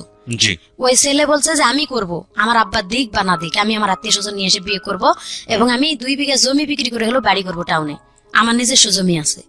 আমার আব্বা অতটা গুরুত্ব দিল না, ওখানে দিবেই না, শেষ দিবে না। সোমবারের দিন বিয়ে আর হলো না, মানে আত্মীয় স্বজন আমার নানি মামিরা আসছিল আমাদের বাড়িতে, এরা ফেরত গেল। আমার আব্বা লজ্জায় আর মানুষকে মুখ দেখাইতে পারতেছে না। তো এখানে আমার কোনো দোষ ছিল না ভাই, আমি কি করব, আমি তো কোনো কিছুই করি নাই। রাইট, বাবাই তো বিয়ে ভেঙে দিয়েছে। অথচ আমার আব্বাই বলতেছে তুই কলঙ্কিনী, তুই গলায় ফাঁস নিয়ে মরতে পারিস না। তো এই কথার জন্য আমি আর কিছু বলি না, আমি শুধু বলি যে বিয়েটা ভেঙে গেছে এতে আমি খুশি, হোক বা না হোক আমি পরীক্ষা দিতে পারতেছি সামনে, নিজের পায়ে নিজে দাঁড়াইতে তখন পারবো। আপনি কিসে পড়েন? ইন্টারে? না, ইন্টার পড়ি না, আমি তখন 10-এ পড়ি। আচ্ছা, বলতেছি যে আমি ম্যাট্রিক পরীক্ষাটা তো দিতে পারবো সামনে, বিয়েটা হলো না। মানে আমার বাবা যেভাবে আমার মায়ের অত্যাচার করছে, একটা শিক্ষিত লোক হয়ে আমি মানে হাজবেন্ড হলে যে এরকম অত্যাচারই করে এটাই আমার মাথায় সবসময় খেলতো। আমি কখনোই পরিকল্পনা করিনি যে বিয়ে হলে আসলে সুখী হতে পারবো। তো সেটাই হয়েছে আমার জীবনে। যাক, বললাম যে পরীক্ষা দিব। আমার আব্বা হঠাৎ করে ওই সোমবার দিনে কি করলো, একটা ছেলে নিয়ে আসলো। আমার বলতেছে কি মাথায় অন্যরা দিয়ে অমুক বাড়ি থেকে যে একটা লেবু নিয়ে আসো। আমি লেবু নিতে চলে গেছি ওই বাড়িতে, লেবু গাছের নিচে ছেলেটা বসা, একটা ছেলে বসা। আমি একা একা আসতেছি, মাথায় অন্য। আমার আব্বা কোনোদিন বলেন, আমি তো সবসময় মাথায় কাপড় দিয়ে ঘুরতাম। তো বাড়িতে আমি মানে মাথার কাপড়টা ফেলে বাড়িতে আসি, ঘরের মধ্যে আমার আব্বা বলতেছে মাথায় কাপড়টা দিয়ে অমুক বাড়িতে একটা লেবু নিয়ে আসো। এখানে কিন্তু আমার মাথায় একটা কেস করছে, মনে হয় কোন মাথায় কাপড় দিতে বললো কেন আব্বা। তো যাই হোক, মাথায় কাপড় দিয়ে গেছি লেবু আনতে, দরজায় যাই দেখি একটা ছেলে বসা, দেখি আমি আর লেবু নিতে না ঢুকে ওখান থেকে ঘুরে ফেরত আসছি। ফেরত আসতেছি দেখি পিছনে আমার নানি, আমার মামি, আমার খালা, আমার আম্মা, আমার আপা, এতগুলা মানুষ পিছনে। তখনই বুঝতে পারছি যে আসলে ওই ছেলেটা আমার দেখার জন্যই আসছে। আচ্ছা, ওখান থেকে ওরা কই ফেরত আসছিস কেন? আমি ওই যে বলছিলাম যে এইভাবে আর গরুর মতো লোক দেখাইতে আনলে আমি অপমান করবো তোমাদেরকে, আমি আর কারোর সামনে যাব না। বিয়ে ভেঙে গেছে শেষ। এই জন্য হয়তো তারা ভয় পেয়েছে যে আমি কিছু বলতে পারি, যার কারণে আমার আপা বলতেছে তুই ওখান থেকে ফেরত আসলি কেন? আমি বলছি যে তোমরা কি কারণে আমার এখানে নিয়ে আসছো এটা আমি বুঝতে পারছি, এই বিয়েটাও তো ভাঙে যাইতে পারে, তোমরা আমাদের পরীক্ষাটা আগে শেষ হোক, পরীক্ষাটা শেষ করতে দাও আমার, তারপরে বিয়ের ব্যাপারটা ভাবো। এখন এই অন্তত সাবজেক্টটা বাদ দাও, আমার মাথাটা একটু টেনশন রিল্যাক্স রাখো যাতে আমি পরীক্ষা দিতে পারি। এভাবে বললাম। আমার নানি বলতেছে মুরব্বী মানুষ, আমি একটা কথা কই আপু, চল বিয়ে দেখলে যে বিয়ে হয় তা না, তুই আমার সাথে চল, আমি তোরে ঘুরে নিয়ে আসি ওই বাড়ি থেকে। প্রিয় শ্রোতা, আমরা ফিরে যাচ্ছি আমাদের অতিথির গল্পে। জি, আমি গেলাম, মানে যাইতেছি না, দেখো ছেলেটা অনেক চালাক ছিল, ও সাইকেল নিয়ে বের হয়ে চলে গেল ওই বাড়ি থেকে। আমার সামনে দেই, আমি পিছনে ঘুরে আসি আর কি, ও চলে গেল। দেখলাম যে রাস্তার দিকে চলে গেছে, তখন আমি যাই ওই বাড়িতে ঢুকলাম, ঢুকে বললাম যে ফুপু তোমরা একটা বিয়ে ঠিক করলা, করার পরে দেখলা যে সেটা এইভাবে ভেঙে গেল, আমার পরীক্ষাটা দিতে দাও, আমি একটা যদি জব কোনো জায়গায় পাই বা নিজে একটা কিছু নিজের পায়ে করে দাঁড়াইতে পারি, তখন বিয়ে সাথে ব্যাপারটা দেখা যাবে। কয় ঠিক আছে, তুই যেটা করবি সেটাই হবো। উল্টে ওই ছেলে আবার ঘুরে আসে বাড়ি ঢুকলো, ঢুকে আমারে ওই এক নজর দেখলো, দেখে চলে গেল। যায় নাকি ওর দুলাভাইয়ের কাছে বলছে যে আমি যে মেয়েরে দেখে আসলাম, যদি তুমি আজকের মধ্যে আমার বিয়ে না দাও তাহলে আমি রেল লাইনের মধ্যে মাথা ঢুকাই দেবো। ওকে। তো ওর দুলাভাই সেই দিনই ওই কথা মাত্রই আমাকে দেখতে আসলো আর কি। দেখতে আসে বলতেছে যে তোমার কি কোনো জায়গায় পছন্দ আছে? আমাদের গ্রামেরই লোক, ওটা সম্পর্কে নাকি চাচা লাগতো, আমি আগে চিনতাম না, সেদিন প্রথম দেখলাম। তো বলতেছে যে আমি ওনার ভাই, অমুকের ভাই লাগি, আমার বাড়ি এই গ্রামে, আমি বিয়ে করে ওখানেই থাকি, মানে যে ছেলে তোমার দেখতে আসছিল তার বড় বোনকে আমি বিয়ে করছি এবং তার বাবা মা সবাই মারা গেছে, আমি ওনার গার্জিয়ান বর্তমানে। ওকে। তো দেখে চলে গেল, ছেলের আপন বড় দুলাভাই বললো যে আমি সবকিছু আমি যা বলবো তাই, তো তুমি খালি নিজের থেকে বলো যে তুমি অন্য কোনো মেয়ে পছন্দ, কোনো ছেলে পছন্দ করো নাকি? আমি বলছি না, আমি কোনোদিন এরকম পছন্দ করার মতন মানে সময় আমার আসেনি, সুযোগ আসে নাই, কারোর সাথে এরকম কিছু করি নাই। আমার আব্বা আম্মা যেখানে বিয়ে দিবে আমি সেখানেই রাজি আছি। এই কথাতে পরের দিনে বিয়ে আর কি, সোমবারের দিন ছেলে দেখে গেল, মঙ্গলবারের দিন ওর ভগ্নিপতি আসে দেখে গেল, বুধবারের দিন বিয়ে হয়ে গেল। আপনি পরীক্ষা দেওয়ার আগেই বিয়ে হয়ে গেল? হ্যাঁ ভাইয়া, পরীক্ষা দেওয়ার আগে বিয়ে হয়ে গেল। বিয়ে ওখানে আমি গেছি, যাওয়ার পরে বলতেছে যে যারা দেখতে আসছে আর কি, রাতের অনেক বৃষ্টি, যেদিন আমার বিয়ে হয়েছে সেদিন অনেক ঝড় বৃষ্টি ছিল, এত ঝড় বৃষ্টি যে একটা মুহূর্তের জন্য সারাদিন বৃষ্টি থামে নাই। ওই অবস্থায় ওনারা টেম্পু নিয়ে চলে আসছিল, আসে বিয়ে করে নিয়ে গেল আমারে। তো সেদিন রাত্রে যায়, সারা রাত ঘুমাই নাই, পরীক্ষার চিন্তাই আমার ভালো লাগে নাই। পরের দিন সকালবেলা নাস্তা করার পর আর কি ওই বৃষ্টির মধ্যে আশেপাশে দু এক বাড়ির মহিলা দেখতে আসছে আমারে, নতুন বউ। আর বিয়ের মধ্যে ফুফু শাশুড়ি ছিল, আমার ভাসুর যে আপন সে কিন্তু বিয়েতে গেছিল না।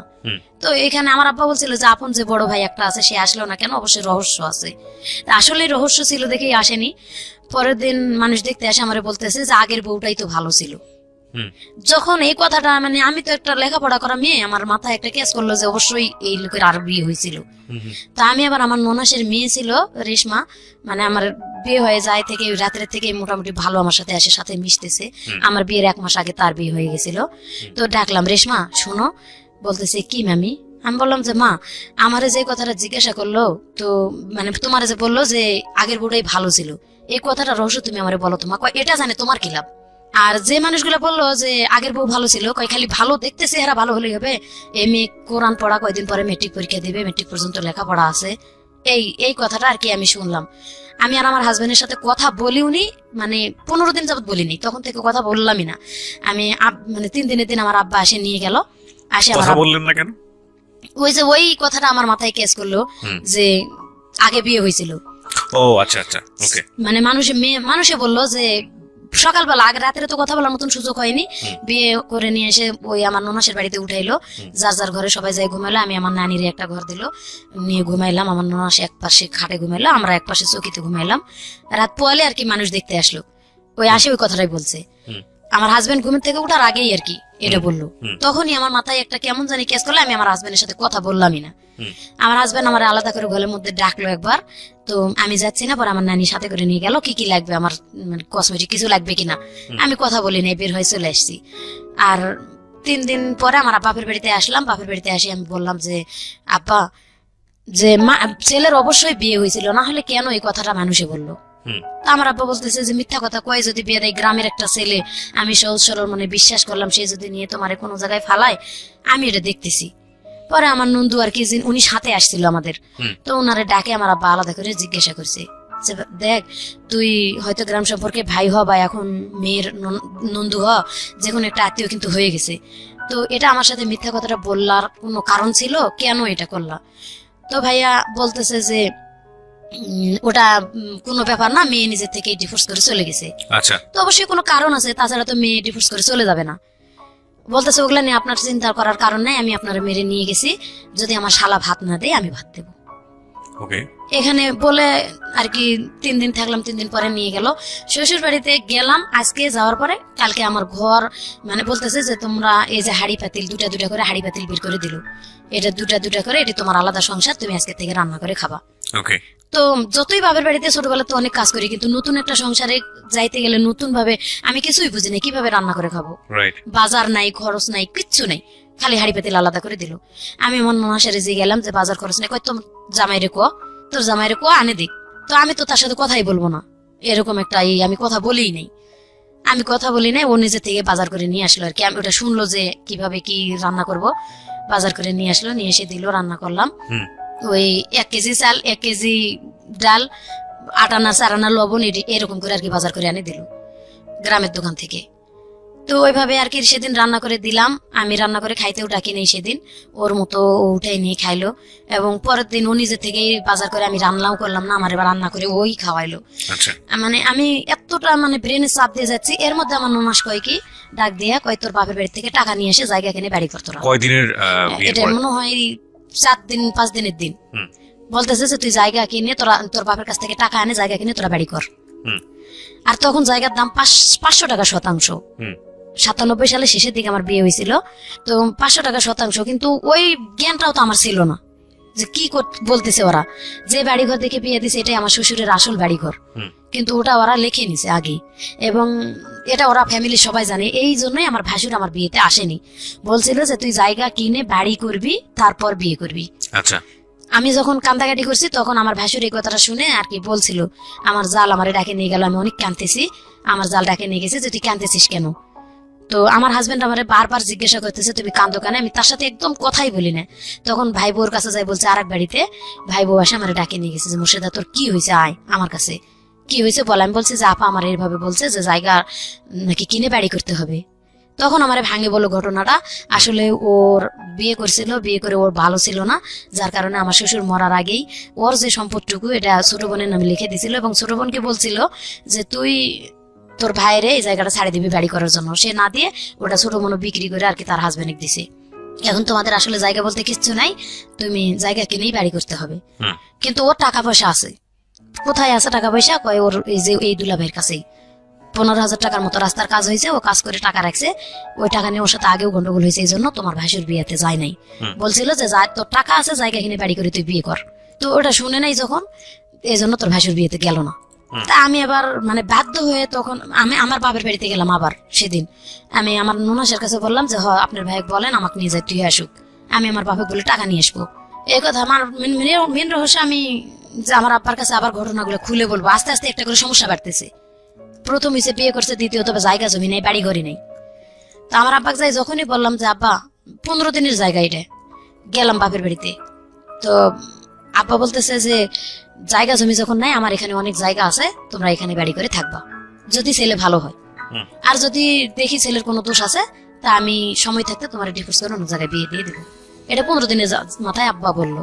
তা আম্মা বলতেছে যে মেয়ে মানুষের বিয়ে মা একবারই হয়, এটা বলে কোনো লাভ নাই, তুমি একটু কষ্ট করে পারলে করে খাও, দেখো।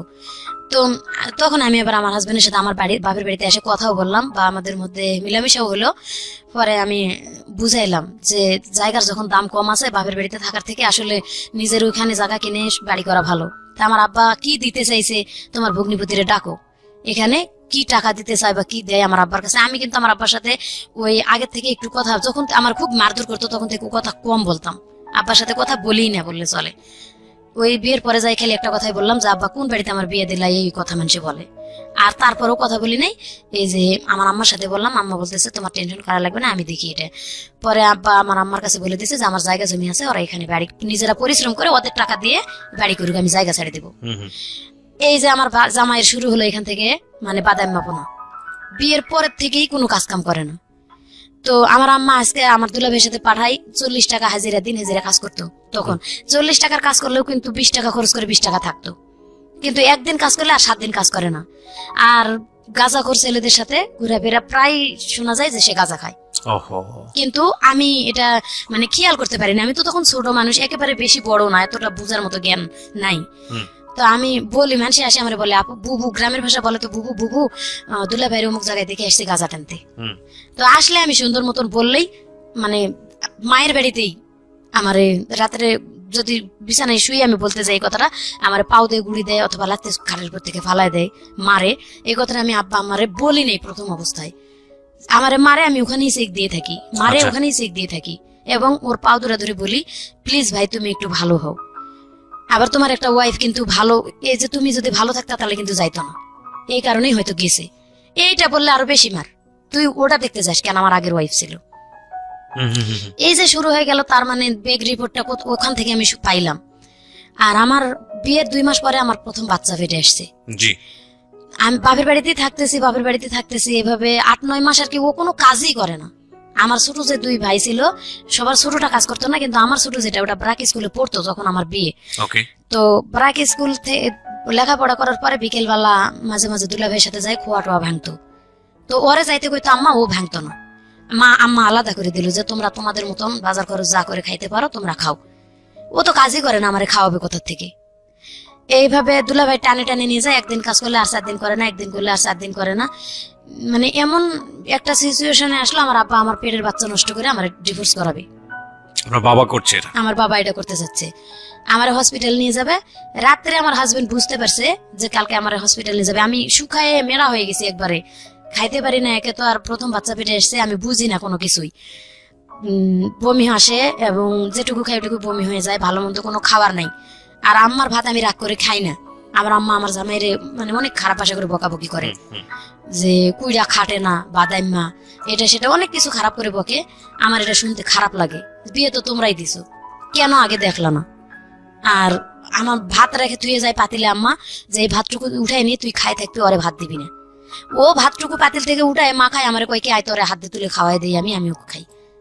আমি কইতাম তুই বেলজ্জা থেকে এই ভাতটি এইভাবে খাইতেছস, তোর সামনে কয়ে গেল যে তোরে ভাত দিতাম না, আমারে খাইতে কয়ে গেল, তুই কোন হিসেবে ওই ভাতটা উঠেছিস খাইতে? আমি খামো না, তুই কামাই করে না খাওয়াইলে।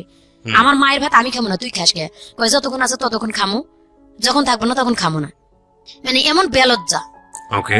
তো এইভাবে চলতে চলতে আমার বাচ্চাটা হয়ে যায়। ওই গ্রামে খালা খালু আছে এদের বাড়িতে, আমি খালার বাড়িতে যাই, দুটা থালন বাসন মাঝে দিয়ে ওখান থেকে খাই আসে চুপ করে থাকি। মামির বাড়িতে দুই থাল বাসন মাঝে দিয়ে ওখান থেকে খাই আসে চুপ করে থাকি। মানে এত একটা পজিশনে আসলো যখন প্রায় 7 মাস বাচ্চা, তখন আর আব্বা শুনবেই না, আমার আব্বা নষ্টই করবে বাচ্চা, আর ও রাখাই যাবে না, ওর জীবনটা নষ্ট হয়ে যাবে। তো হাসপাতালে নিয়ে যাওয়ার জন্য বের হয়েছে, ও কান্দাকাটি শুরু করে দিয়েছে, আমি ভালো হয়ে যাব, ওরে হাসপাতালে নেন না। আগের বউ নাকি 9 মাসের বাচ্চা নষ্ট করেই, একবারে মানে দিন পুরা এটা 9 মাসের বাচ্চা নষ্ট করেই ওরে ডিভোর্স করছে।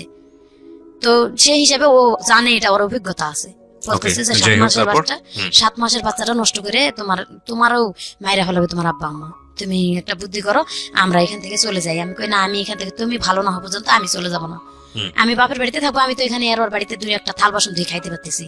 আমার আম্মাও কিন্তু বুঝতে পারে না জিনিসটা, আমি এখানে ওখানে মানুষের বাড়িতে কাজ করে খাইতেছি, বা মামিরা গ্রামবাসীরা আমার এমনি ডাকে খাওয়াই, এরকম করে আমি চুপ করে না খাই থাকার মতো ভান করি।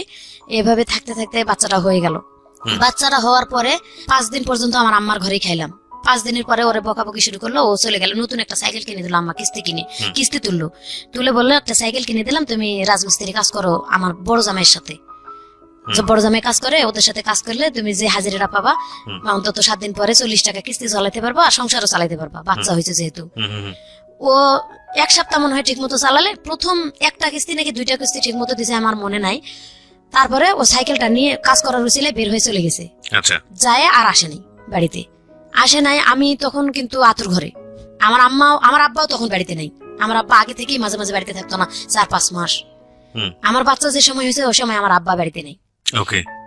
আমার আম্মারও দিন কষ্টে যাইতেছে খুব। আমার ভাইয়েরা 2 ভাই যে খোয়া টোয়া বাড়ি যেটুকু নিয়ে এসে এইটুক দিয়ে তারা চলে না, আমারে কি খাওয়াবে? আর আমার আম্মা আমারে যদিও 4টা ভাত দেয়, আমি কিন্তু খাই না, বকাবকি করে দেয় ভাতটা, পরে ওই বড় আম্মারা দিয়ে গেলে আমি খাই। প্রিয় শ্রোতা, আমরা ফিরে যাচ্ছি আমাদের অতিথির গল্পে। জি। এভাবে যখন 13-14 দিন হয়ে গেল, বাচ্চার বয়স প্রায় 23 দিনের মতো, সেদিন হঠাৎ করে ব্যাগ ভরা বাজার নিয়ে আমার জামাই বাড়িতে উপস্থিত। মানে কি বলবো, এদিন আনন্দর আর শেষ নাই। ব্যাগ ভরে 2টা মিনু শাড়ি ইন্ডিয়া থেকে, এবং বাচ্চার জন্য একটা তোয়ালা, বাচ্চার জন্য 2টা গেঞ্জি প্যান্ট, এভাবে নিয়ে ব্যাগ ভরে চাল ডাল মাছ তরকারি নিয়ে চলে আসছে। সাইকেল নাই। তো বাড়িতে এসে ঢুকে দেখে আম্মা বলতেছে সাইকেল কোথায়? কই সাইকেল আছে। ভাত রান্না করলাম, খাওয়াইলাম। হয়তো 12-13 দিন পর বাড়িতে আসছে। আমিও মানে আনন্দতে, যেহেতু বাজার করে নিয়ে আসছে, যাক ভালো হয়ে গেছে। ও রান্না বান্না করে খাওয়াইলাম। আমার মামি বলতেছে যে তুই যে রান্না করে খাওয়াইলি, দেখ তোর সাইকেল বিক্রি করা টাকা দিয়ে তোর বাজার করে নিয়ে এসে খাওয়াইছি। আমি বলতেছি যে না, সাইকেল বিক্রি করবি কা? ও তো বলছে সাইকেল আছে। আম্মা ভাত খাইতে দিয়ে বসে, আম্মা চালাক কত, ভাত খাইতে দিয়ে বলতেছে যে সাইকেল কোথায়? তখন বলতেছে সাইকেল নিয়ে আমি শাড়ির টিপ মারতে গেছিলাম ইন্ডিয়ার থেকে, তো ওখানে বিটিআরে ধরছে সাইকেলটা। আম্মা বলতেছে তুই এখন আমার বাড়ি থেকে বের হবি, তোরা ঝাড়ু দিয়ে পিটাইয়ে বাড়ি থেকে বের করবো। তুই বিক্রি করছিস না বিটিআরে দিয়েছিস তা জানি না, এখন সারাটা বছর কিস্তি চালাবে কে? তুই তো বউরে ভাত দিতে পারিস না। তো মার সাথে ওর মোটামুটি তর্ক চলতেছে, তর্ক করে রাত্রে থাকলো। এমন এমন দিন গেছে আমার আম্মা, ধরেন ও তো আমারে মারে, অত্যাচার করে, আমি মনে করেন ওর সাথে চাই না যে মিলামিশা করি বা ওর সাথে কথা বলি। আমি ওই বাচ্চা রেখে গলায় ফাঁস নেওয়ার জন্য মাঠের মাঝখানে একটা আম গাছ আছে, দড়ি নিয়ে যায়, অনেকক্ষণ দাঁড়িয়ে থাকি। আর আমার বাচ্চাটার কথা মনে পড়ে যে আমি, বাচ্চার বয়স কত তখন? প্রায় 25 দিন মতো। ওকে। যে আমি যদি এই বাচ্চাটা রেখে মারা যাই, আমার আব্বা আম্মা তো ওরে দেখতেই পারে না, ওর সন্তান তো দেখবেই না। যখন পেটে তখনই আমরা নিজেরাই মনে করেন ছোটবেলা থেকে ফ্যামিলিতে অত্যাচারিত, আমার সন্তান তারা কিভাবে মানুষ করবে? এবং বাপ তো ভালো না। আবার সেটা নিয়ে ফেরত চলে আসি বাড়িতে। আসে আমার সন্তানের বুকে নিয়ে আমি মানুষের বাড়িতে কাজ করেই কামাই সন্তান নিয়ে, তাও যাক নিজের জীবনটা শেষ করলাম না। পরে ভাইয়া ওখান থেকে আবার বুঝাতে শুরু করলাম যে ভাই দেখ, একটা সন্তান হয়েছে, বাচ্চাটার মুখের দিক তাকায় তুই ভালো হ, আবার কিছুদিন মাঠে কৃষি কাজ হলো, কিছুদিন কাজ করলো কৃষি কাজ, মানে 15 দিন যদি, মানে 1 সপ্তাহ কাজ করলে আর 15 দিন বসে থাকি, 1 সপ্তাহ কাজ করলে তারপরও চলতো যে 1 সপ্তাহ তো কাজ করতেছে, এভাবে করে নেশা করতো, কাজের কথা বলে মারধর করতো।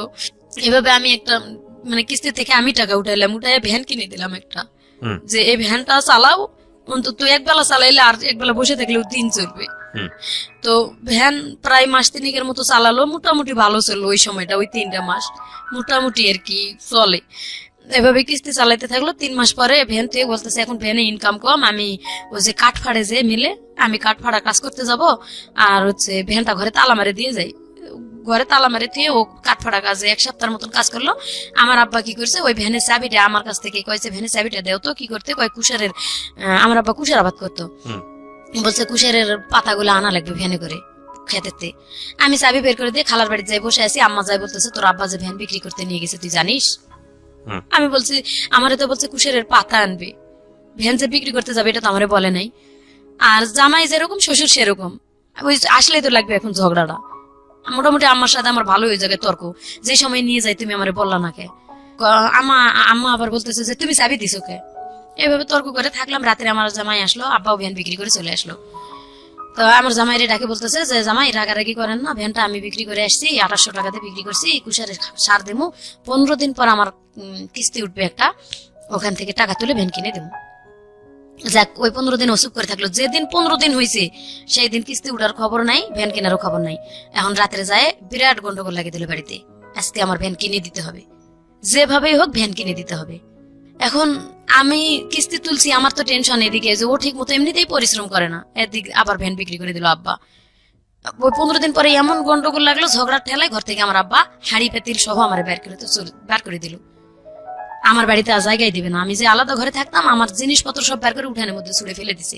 মানে আমি যে আমার জামাইয়ের পক্ষে কথা বলছি এটাই যে 3 মাস তো অন্তত ভালো, যেটুকুই আমি কষ্ট করে চলছি। তো ভ্যানটা আছে, ও কাঠমিস্ত্রির কাজ হবে না, ওখান থেকে চলে আসে, একদিন এটা করবে একদিন ওটা করবে, বাদাম মা তো বাদাম নাই, তাও তো করবে। এখন এটা নাই, এই ওসিলাই আর কাজই করবে না। এটা বললাম কেন, আমি আমার হাজবেন্ডের পক্ষে বললাম। আমার আব্বা আমার সাথে মানে একবারে রাগ করে তোর বাড়িতেই জায়গা দেবো না, চলে যা।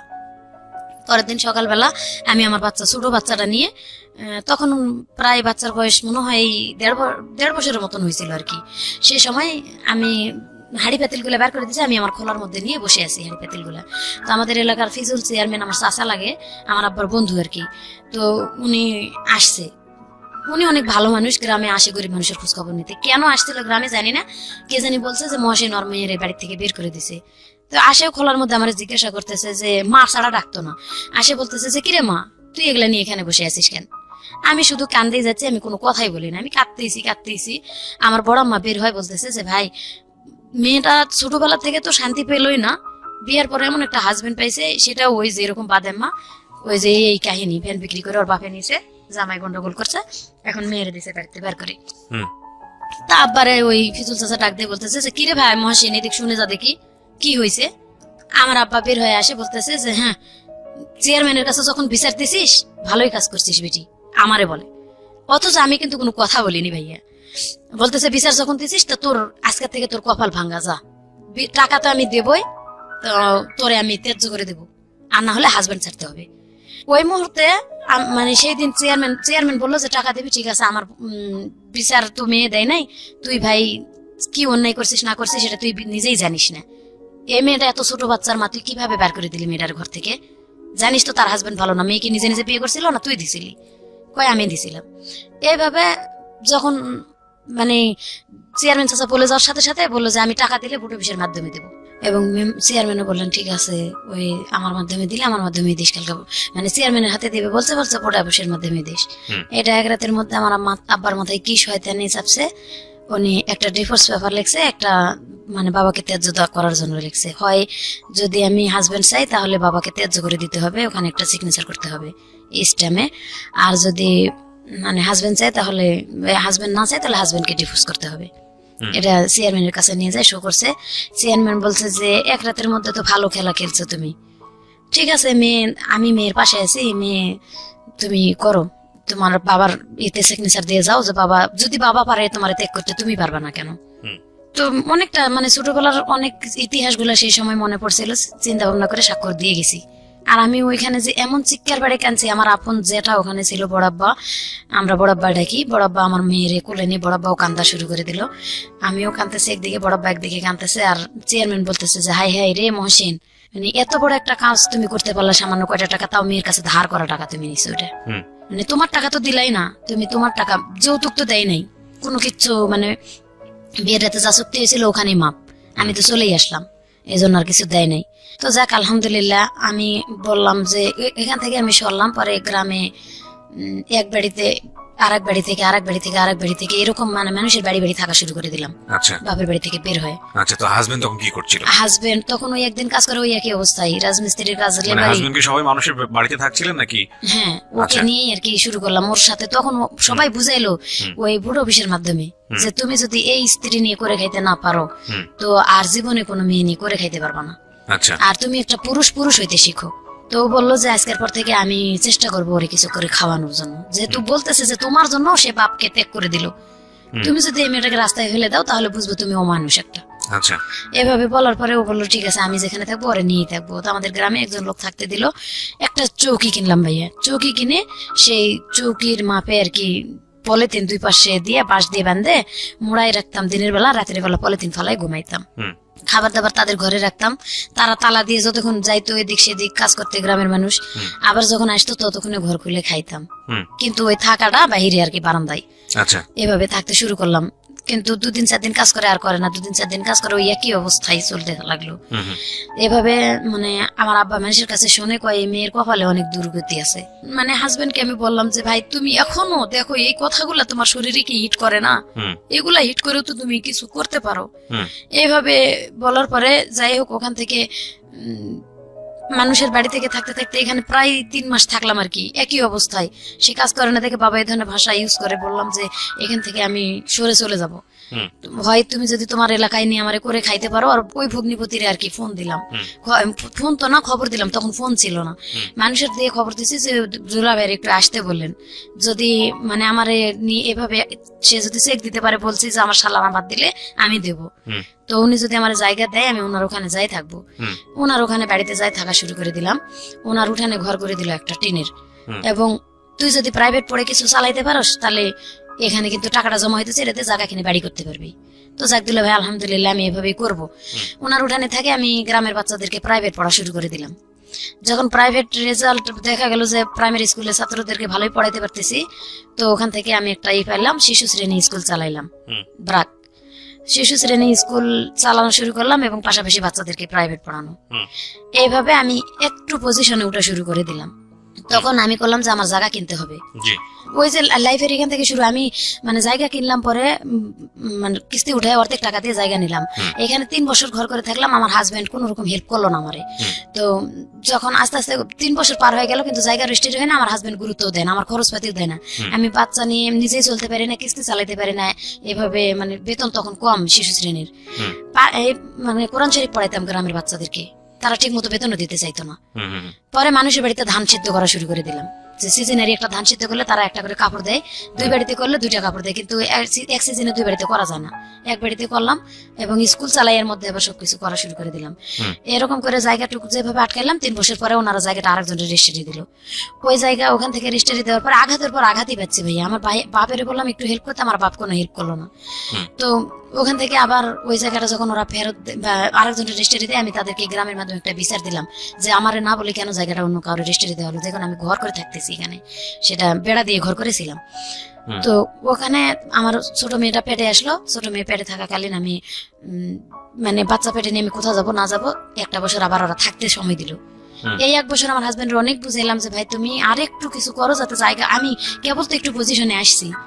তো তখন ও চুরি চামারি করা শুরু করে দিল আবার আমার হাজবেন্ড, যার কারণে কারেন্টের পোল থেকে, কারেন্টের তার থেকে, সরকারি টিউবওয়েল, এলাকার মানে যত কিছু আছে ভাইয়া, না বললে আপনি বুঝবেন না আমার মানে আমি কোথা থেকে আঘাত পাই, কোথায় আসছি। মানে যা আছে তোর চারপাশে যা পাচ্ছিল সব চুরি করছে, সব চুরি করা শুরু করে দিল। তো ওরা আমি এটা বলতাম আপনার বাবার অভ্যাসের কিছুটা ওনার মধ্যে চলে আসছে। চলে আসছে, তখন আমি এক অত্যাচার থেকে আরেক অত্যাচারে চলে আসলাম। এবং আমার 2টা বাচ্চা, তখন আমি পারি না কিস্তি চালাইতে। এইভাবে যখন চুরি চামারি শুরু করে দিল, আমি না করে দিলাম যে ভাই তুই এটা করিস না। আমি ওর এক কথায় ওর কামাই খাওয়া বন্ধ করে দিলাম, তুই তোর মতো থাক, আমি আমার মতো থাকি। আমি আমার বাচ্চাদেরকে নিয়ে আমি ধান সিদ্ধ করে খাই বা এটা ওটা করে আমি আমার বাচ্চা দুটো মানুষ করবো। কিন্তু তোরা আমি ডিভোর্স, কি কারণে তোরা ডিভোর্স করবো না? আমার বাপ আমারে, আমার বাপেরে আমি কিন্তু ত্যায্য করে দিয়ে এসেছি তোর কারণে। এই মানে প্রসঙ্গটা ধরে আমি কিন্তু আর ডিভোর্স করতেছি না। আর বাচ্চা আমি এখান থেকে বা ধরে গেলে আমার অন্যখানে বিয়ে হতে হবে। আমি যার কারণে আমি এখান থেকে বের হতে পারতেছি না। তুই তোর মতো থাক, তুই বিয়ে শাদী করে সংসার করলে কর। এইভাবে আমি বাচ্চা দুটো নিয়ে গ্রামে থাকা শুরু করে দিলাম। তারপরে আরো 1 বছর পরে আমি ওই জায়গাটা বাদ দিয়ে আমি আর 7 শতাংশ জায়গা কিনলাম। তখন আমার বাবারে ডাকলাম যে আমার জায়গাটা রেজিস্ট্রি করে দিতে। আচ্ছা, এই সম্পর্কে আমি জানি না। ওই ভগ্নিপতি যে বাড়িতে বের করে দিল তারেও ডাকলাম, যেহেতু আমি জায়গাটুকু নিলাম কষ্ট করে, রেজিস্ট্রি করে দিল। তারা বলতেছে যে তুই তোর হাজবেন্ডের নামে দিস না। তো আমি ওর নামে দিলাম এই কারণে, যদি আমি আগে মারা যাই ও কোথায় থাকবে? ওরা তো আমি বাদ দিতে চাচ্ছি না। আমার বাবার উপর টিকে দিয়ে আমি ওরে নিয়ে করে খাইতে চাচ্ছি। ও যা মানে তাই করুক, ওটা ও খাবে, আমারটা আমি খাবো। তখন আমি কিস্তি উঠাইলাম, উঠায় 7 শতাংশ জায়গা কিনলাম। আচ্ছা, কিনে বাড়ি করলাম। ওইখানেও আবার মাঠের থেকে মাটি ঢয়ে, নিজে মাথায় করে মাটি ঢয়ে ঢয়ে ঘর করলাম, 2টা মাটির ঘর করে এখানে থাকা শুরু করে দিলাম। কিন্তু আমি যখন ঋণ হয়ে গেল, জায়গা অনেক 2-3টা সমিতি থেকে কিস্তি উঠাইছি, আমি আর কুলাইতে পারতেছি না। ঘর করার পর আমি আর গ্রামে থাকতে পারলাম না। এ বাড়ি ও বাড়ি থেকে চাল ধার করে খাওয়া শুরু করলাম, ধার করেও আর কুলাইতে পারতেছি না। মানে একেবারে ঋণের বোঝা আমার বেশি হয়ে যাইতেছে। তখন আমি ঢাকা চলে আসলাম। আমি ঢাকা চলে যাব, গ্রামের মানুষের কাছে, এর কাছে ওর কাছে 200-100 টাকা ধার নিলাম, যে 100-100 করে ধার দেয়। আমার খালাতো মামাতো ভাই, মানে তখন আমার জামাই খুব হাত মারধর করতো আমারে, খুব প্রচুর। তখন আরো বেশি হলো। ওই যে ও যে কাজগুলো করে আমি করতে দেব না, যার কারণে আমার বেশি অত্যাচার শুরু করে দিল।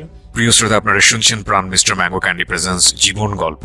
জীবন গল্পের অতিথির গল্পে আবারও ফিরবো, তার আগে আপনাদেরকে মনে করিয়ে দিচ্ছি, সিচুয়েশন যখন খুব কড়া, মন বসে না কোনো কাজে, তখন মন ঠিক করতে মুখ দিতে পারেন কাঁচা আমের সাথে Pran mister mango candy, good mood guaranteed.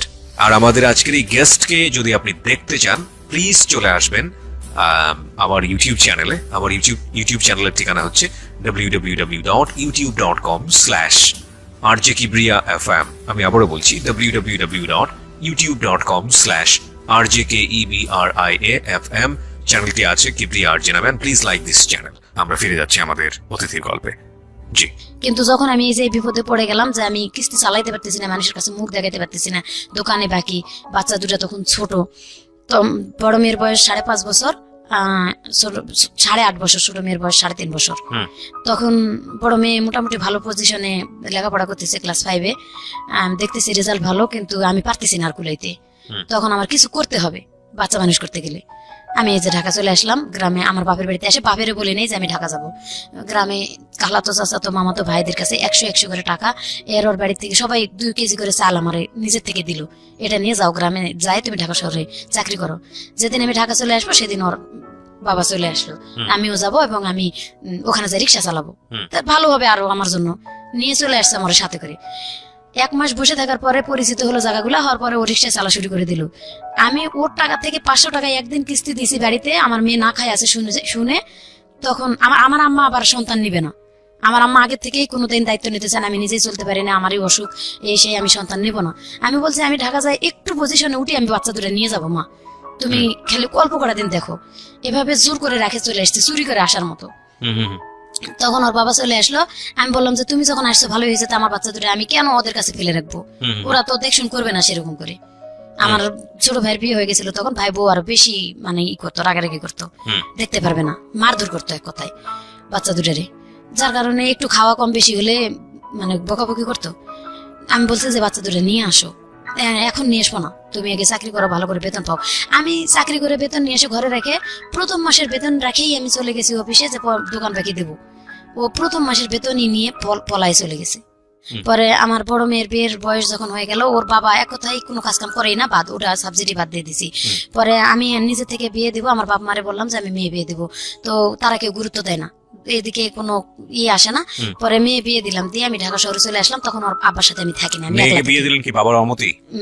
বাবার আপনি মতেই, নিজের মতো করে বিয়ে দিলেন? না ওর বাবার মতেই, গ্রামের মানুষ মশা আমার গ্রামে বিয়ে দিছি। গ্রামের ছেলে একটা প্রস্তাব দিছে, গ্রামের মানুষই আমাদের বললো কি ওর বাবা যেহেতু ভালো নয়, তো ছেলে ভালো ছেলে পাইছে, বিয়েটা দিয়ে দাও। আচ্ছা, গ্রামে বিয়ে দিয়ে দিলাম ঠিকই। তো ছেলে সেদিন বলছে আমি একটা পয়সাও কোনো দেনমোহর নেব না, কোনো টাকা পয়সা কিছু নেব না, তবে দেনমোহর কেন নেবেন? মানে যৌতুক নেব না। হ্যাঁ। আমি মানে 50,000 টাকা দেনমোহর হিসেবে আর কি এটা করলো, যেহেতু যৌতুক নিবে না, গ্রামেরই ছেলে, গ্রামের মানুষ, তার স্কুলের মাস্টার এবং মাতবররা সবাই আছে, বিয়েটা দিয়ে দেওয়া হলো। দিয়ে দেওয়ার পরে 1 বছর পরে জামাই চাপ দিতে শুরু করলো 50,000 টাকা নিবে। তখন আমি 30,000 টাকা পর্যন্ত দিছিলাম, আর বাকি 20,000 টাকা আমি দিতে পারিনি। আমি মানে চলতে পারতেছিলাম না ঢাকায়ও, আমি অনেক কষ্ট হয়ে গেছে। ওর বাবার তখন আমি ডিভোর্স করে দিছি অলরেডি, ওর বাবার ডিভোর্স করে দিছি। ওর বাবার কাছে আমি মারধর করতো ঢাকায় এসে দেখে আমি তার ডিভোর্স করলাম যে আমি চাকরি করতে পারতেছি না, আমার যদি হাত পা ভাঙে থাকে আমি খাবো কি? তো ওর মারও খাবো না, ওরা ডিভোর্স করে দিলাম, তুই যা। বাড়িটা যাই বিক্রি করে দিলাম। আমার মেয়েও বলতেছে যে আমার ভাত নষ্ট হয়ে যেতেছে তোমার কারণে, তুমি টাকা না দিতে পারলে। তো যাক বাড়িতে যাই, মেয়ের বাড়িটা বিক্রি করে দিলাম। আমার আব্বারেও জিজ্ঞাসা করি নাই আমি তখন, মানে লাস্টের দিকে এসে আমি আর পারতেছিলাম না, আমি নিজে থেকে বিক্রি করে দিই যাতে সন্তানের ঘর না ভাঙে। বিক্রি করে দিয়ে আমি যত টাকা পাইছি সম্পূর্ণই দিছি সন্তানে, যে মা আমি বাড়ি বিক্রি করার যত টাকা, আমি বলছিলাম প্রথমে তুই লেখে নি, রেজিস্ট্রি দিয়ে দেই, তোরা অন্তত রেজিস্ট্রির খরচটা জোগাড় কর। বলতেছে না আমরা রেজিস্ট্রি নিবো না, ওই জায়গায় রেজিস্ট্রি নিলে বাপে এসে ঘরের মধ্যে শুয়ে থাকতে, ভাত না দিয়ে পারবো না, ওই বাপের আমরা ভাত দিতে পারবো না, তুমি জায়গা বিক্রি করে টাকা দিয়ে যাও। বিক্রি করে তখন গ্রামের মানুষের মাধ্যমে জমি লেখে নিয়ে দিয়ে আসলাম বন্ধক, মেয়েরে 70,000 টাকা দিয়ে জমি দিয়ে গেলাম। আমি এ টাকা নিবো না, দেখবো না, তোমার একটা বোন আছে, তুমি পারলে তারে দেখো। আমি কোথায় যাবো না যাবো আমি নিজেও জানি না, মানে ওই সময় তো আমি নিশ্চয় হয়ে গেলাম, অনেক কষ্টে জায়গা কিনলাম, স্বামী ডিভোর্স করলাম এবং জায়গা বুঝতে পারছি সেটা। হ্যাঁ, তারপর কি হলো? এই জন্য আমি বলছি যে আমি কোথায় যাবো না যাবো, তুমি তোমার বোনকে একটু দেখো। ওখানে রাখে চলে আসলাম। বোন মানে আপনার ছোট মেয়েটা? হ্যাঁ, ছোট মেয়ে রাখলাম। ও ছোট মেয়ে, ওর শাশুড়ি নাকি কেটকেট করে ঝগড়া অশান্তি করে, রাখলো না, ওর বাবার কাছে দিল। আর ওর বাবার কাছে দেওয়ার পর আমি ঢাকা থেকে কিছু টাকা পাঠা শুরু করলাম, 1,000 1,500 তখন টাকা আপনি কি পাঠাতাম। করতেন? পেশায় কি? আমি গার্মেন্টসে চাকরি করতাম। তখন গার্মেন্টসে কাজ করতেন? আরো আগে থেকেই তো গার্মেন্টসে চাকরি করি, আর 7 বছর 8 বছর আগে থেকেই বললাম যে জায়গা নিয়ে পরে থেকে চাকরি শুরু করে দিছি। তো গার্মেন্টসে চাকরি করে টুকিটাকি টাকা দিতাম, পেশালার মেয়েদের সাথে থাকা শুরু করলাম এবং বাড়িতে টাকা দিলাম। কিস্তিগুলো শুধু হয়েছিল না, ওই কিস্তিগুলাই আর কি বাকি ছিল, কিছুটা বকেয়া কিস্তিও দিতেছি। বিকাশে টাকা পাঠাই, ওই ফোন থেকে টাকা উঠে মেয়েরে মারধর করে বার করে দেয়। আবার ওখান থেকে মেয়ে একা একা চলে এসছে আমার বাপের বাড়িতে। আমি সেই মুহূর্তে আর কি বিদেশ চলে গেলাম। বিদেশ চলে গেলে যাওয়ার সিদ্ধান্তটা নিলেন কিভাবে? যাওয়ার সিদ্ধান্ত নিলাম, আমি আমার পাশের অপারেটর, আমি সবসময় কান্দাকাটি করতাম, মনের অবস্থা ভালো ছিল না, যা মানে চাকরি করতে পারতাম না ডাইরেক্ট। আমি সাবকন্ট্রাক্টে কাজ শুরু করে দিলাম। আমি আজকে ও শরীর অসুস্থ থাকে অথবা কালকে সারা রাত ঘুমাইতে পারি না, টেনশন, এই জায়গাটা বিক্রি করলাম, এত কষ্টে কিনলাম, আর অতীতের এইগুলো মনে করে আমি চাকরি করতেই পারি না। সাবকন্ট্রাক্টে কাজ শুরু করলাম। সাবকন্ট্রাক্টে আজকে এখানে কালকে এখানে, এখানে কাজ করতে করতে আমি বিদেশ চলে যাব। পরে বিদেশ যাওয়ার পরে এখান থেকে এরা বললো কি যে তোমার পাসপোর্ট করতে হবে এবং নিজের এই মেডিকেলটা করতে হবে। পাসপোর্ট এবং মেডিকেল নিজের করলাম, এটা নাকি অফিস পায় নাই, দালাল খাইছে। যাই হোক, আমার ঘরে টিভি আর এলইডি ছিল এবং মিসেপ ছিল, এটা বিক্রি করে আমি ওইটা করছি আর কি। কত টাকা দিয়ে আপনি বিদেশ গেলেন? প্রায় 20,000 টাকার মতো খরচ হলো। কোন দেশে গেলেন? এটা সৌদি আরব চলে গেলাম। প্রথম জীবনে জীবনে সৌদি আরব চলে গেলাম। আচ্ছা, কত সালের দিকে এটা? এটা 2015-তে। আচ্ছা, গেলেন তারপর? 15-র কোন মাসে, নভেম্বরেই মনে হয়ে গেছিলাম সম্ভবত। যাই হোক, গেছি। এরা বলছিল যে তোমার ওখানে গেলে 20,000 টাকা বেতন হবে এবং খাওয়া পড়া সব তারা দেবে, তুমি শুধু কাজ করবা, মাস শেষে বেতন নিবা। আচ্ছা, প্রথম গেলাম, যাই ওখানে সৌদিতে এক বাসা বাড়িতে আর কি কাজে দিল। তো বাসা বাড়িতে, কেমন বাসা বাড়ি ওটা? বাসা বাড়ি ওখানে মানে আর্মি বাসা, আর্মি চাকরি করে উনি। ওনার মায়ের দেখাশোনার কাজ দিল, কাজটা ভালোই পাইছিলাম। ওনার মার দেখাশোনা করতাম এবং বলছিল যে তুমি শুধু মায়ের দেখাশোনাই করবা। পরে আমার আস্তে আস্তে 1 মাস পরে আর কি ওনাদের বাড়ির কাজ পর্যন্ত করা শুরু করে দিল, চাপ সৃষ্টি করে দিল। পুরা বাড়ির 24 ঘন্টা মানে কাজের কোনো রেস্ট ছিল না। কি কাজ করতে হতো? রান্না বান্না থেকে শুরু করে থালা বাসন ধোয়া, টয়লেট ধোয়া এবং ওনার আম্মার গোসল করা, বারবার টয়লেটে নিয়ে যাওয়া। ডায়াবেটিস ছিল, 107 বছর বয়স ছিল, 13 বছর ধরে উনি চোখে দেখতো না, ওনার সেবা যত্ন করা। তো আমি কাজে কখনো ক্লান্ত হই নাই যে আমার বেতনটা ঠিক মতো দিবে। আচ্ছা, তো কত টাকা দিল বেতন আপনাকে? বেতন 16,000 টাকা, ওই দেশের 800 টাকা, বাংলাদেশে 16,000। এবং আমার টাকা থেকেই আমার মানে এই খাওয়াটা শুধু ওরা দিত, আমার কাপড় চোপড় তেল শ্যাম্পু যা কিছু লাগে সব আমার টাকা দিয়ে, ওই 16,000 টাকার মধ্যে। 16,000 টাকার মধ্যে। তো এই তো বাংলাদেশই ভালো ছিল। বাংলাদেশে অনেক ওখানে মানে জিনিসের দাম অনেক, যে শ্যাম্পু তেল সাবান যেটা কিনি কুলায় না, তো অনেকের জিনিসের দাম বেশি। তখন আমি গেছি যখন 2 বছর শেষ করে আসি, মানে দেখতেছি ভালো, এর থেকে ভালো পজিশনে অনেকে 1500 টাকা বেতন পায় এবং মালিকে খাওয়া পড়া দেয়। এক এক বাসায় কিন্তু এক এক রকম সিস্টেম। তো আমার যেখানে দিছে সেখানে আমার নিজের টাকা দিয়ে করতে হয়। আমি বলতেছি যাক, আমার লাইফটা তো চলতেছে, বাড়িঘর যেহেতু বাংলাদেশে নাই, এখানে অভিজ্ঞতা হইতেছে, অভিজ্ঞতাটা হোক, অন্তত আমি এরপরে অন্য জায়গায় চলে আসবো। 2টা বছর ধৈর্য ধরে করলাম, টাকা পয়সা বেশি পাইলাম না, যেটুকুই পাইছি ওই এই ছোট মেয়ের জন্য খরচ পাঠাইছি এবং আমার মোবাইল খরচ, আর যতটুকু সম্ভব ছোট মেয়ের বড় মেয়ের জামাইরে দিছি, যে জমি জমা আবাদ করে একটু টাকাটা বাড়ার চেষ্টা করো। ওরা জমি কয়েকটা পয়সাও লাভ হয় নাই, 1 পয়সাও লাভ হয় নাই, কয়ে ওই টাকা খাড়াইতে থাকলো। পরে আর তাদেরকে দিলাম না, দিতে পারলাম না। আমি আস্তে আস্তে আমার উপর চাপ দিতে থাকলো, তোমার খাবার নিজের বাড়তি কিছু খাইলে তোমার কিনে খাইতে হবে, ওদের খাবারটা আমরা খাইতে পারি না। ওখানকার কষ্ট হয়েছে, ওরা মুরগি একটা মানে বড় পাতিলে করে পানি সিদ্ধ করে বড় মুরগিটা, গোটা মুরগিটা চিরে শুধু ধুয়ে কোন রকম রক্ত সহই থাকে ওরকমই সিদ্ধ করে পানিটা, লবণ আর একটু মশলা দিয়ে, কি ধরনের মশলা দেয় ওটা গুঁড়া মশলা দেয় ওরা, দিয়ে পানির মধ্যে সিদ্ধ করে মুরগিটা তুলে পুড়তে দেয়, আর ওই পানির মধ্যে ভাত রান্না করে খায়। ওটি আমাদের খাওয়া সম্ভব হয় না, যার কারণে আমাদের আলাদা কিনে খাইতে হয়। তাই আলাদা খাইলে আমার টাকা দিয়ে কিনে সম্ভব হয় না। মানে কি গন্ধ লাগে বা এরকম কোনো কিছু? গন্ধ বলতে রুচি হয় না, এক কথায় ওই যে রক্তওয়ালা মুরগিটা বা মশলা ছাড়া আমরা তো কষায় মুরগি রান্না করে খাই, আর ওরা আস্তা পানির মধ্যে শুধু টকবক করে ফুটায় সিদ্ধ হলেই ওই যে পুড়ে চুলার মধ্যে দিয়ে হচ্ছে যে বেক করতে দেয় ভাই, যেটাকে বলে আপনার হচ্ছে হলো যে, যাই হোক ঠিক আছে, সমস্যা নেই। হ্যাঁ, তো ওই সিস্টেমটা ভালো লাগছিল না, ভালো লাগছিল না, মানে খাইতে পারতেছিলাম না। আমি বলতেছি এটা আমি খাইতে পারতেছি না, বলে তুই যদি আলাদা কিছু খাস তোর কিনে খাইতে হবে। হ্যাঁ, আমি আমার টাকাতে কিনেই খাচ্ছি, মানে আমি চাইতেছি যে আমার অভিজ্ঞতাটাও হোক বা ভাষা জানি, এর থেকে ভালো জায়গায় যাতে আমি আসতে পারি। তখন এভাবে 2টা বছর কাটাই ভাই আমি চলে আসছি। চলে আসার পরে 4 মাস ছুটির পরে ওই এজেন্সিতেই যোগাযোগ করছি এবং বলছি যে আমি ভালো কোনো জায়গায় যাইতে চাই, আপনারা একটু সময় নেন, বেতন বেশি করে এবং ভালো জায়গায় দিবেন, যেখানে তারা অনেক মেয়ের আমি দেখে আসছি লেখাপড়া জানে না, ভালো ভাষাও বলতে পারে না, ভালো কাজও করতে পারে না, নামাজ কালামও পড়ে না, সেই মেয়েদেরকে যদি ওরা 1500 টাকা বেতন দেয় এবং খাওয়া পড়া সম্পূর্ণ দেয়, 30,000 টাকা কিন্তু থাকে যায়, তাহলে আমার কেন থাকবে না? ওয়াইফাই দেয়, ফোন ব্যবহার করতে দেয়। তো বলতেছে হ্যাঁ তোমার এরকমই হবে। এজেন্সির মাধ্যমে চলে গেলাম আর কি, এটাই তারা বললো। এজেন্সির মাধ্যমে যখন আমি ওখানে চলে গেলাম, প্রথম বাসাত যাওয়ার পরে সকাল 6টা থেকে রাতে 9টা পর্যন্ত কাজ।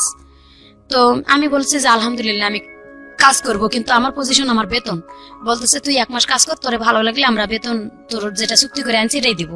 কত চুক্তি করে আনছো? আমি তো ওখান থেকে চুক্তি করে আসছি 1200 টাকা, যেহেতু 24,000 টাকা আমি পাই। 1500 টাকা দেওয়ার কথা ছিল, সেটা না দেখ 1200 টাকা দিবে এটা বলছিল এরা। বলতেছে যে না 1000 টাকা বেতন তুই পাবি। তখন থেকে আমি এজেন্সিতে জানা শুরু দিলাম যে আমার ওখান থেকে যা চুক্তি করে আনছেন, আমি 2 বছর থেকে গেছি, অনেক মেয়েরা টিকতেই পারে না, আমি যে টিকতেছি শুধু আমার লাইফটা গড়ার জন্য, যাতে আমি একটা নিজে গার্মেন্টস ফ্যাক্টরি দিতে পারি অথবা টেলার্সের দোকান দিতে পারি, ছোট মোটো করে চলতে পারি আমি। আমার একটা মেয়ে আছে, আর একটা বিবাহ দেওয়ার জন্য এই মেয়েটার আমার খরচ দিয়ে চালাইতে হয়। এদিকে তো বাংলাদেশে কিছুই নেই আসলে, কোথায় কিছুই নাই। আমার মেয়েটার কাছে রাখবো, আমার আম্মা রাখে না, আমার আম্মার কাছে যে রাখি আমার আম্মা রাখে না, মেয়েটারে বার করে দেয় বাড়িতে, জোর করে যেরকম রাখে সেরকম রাখি।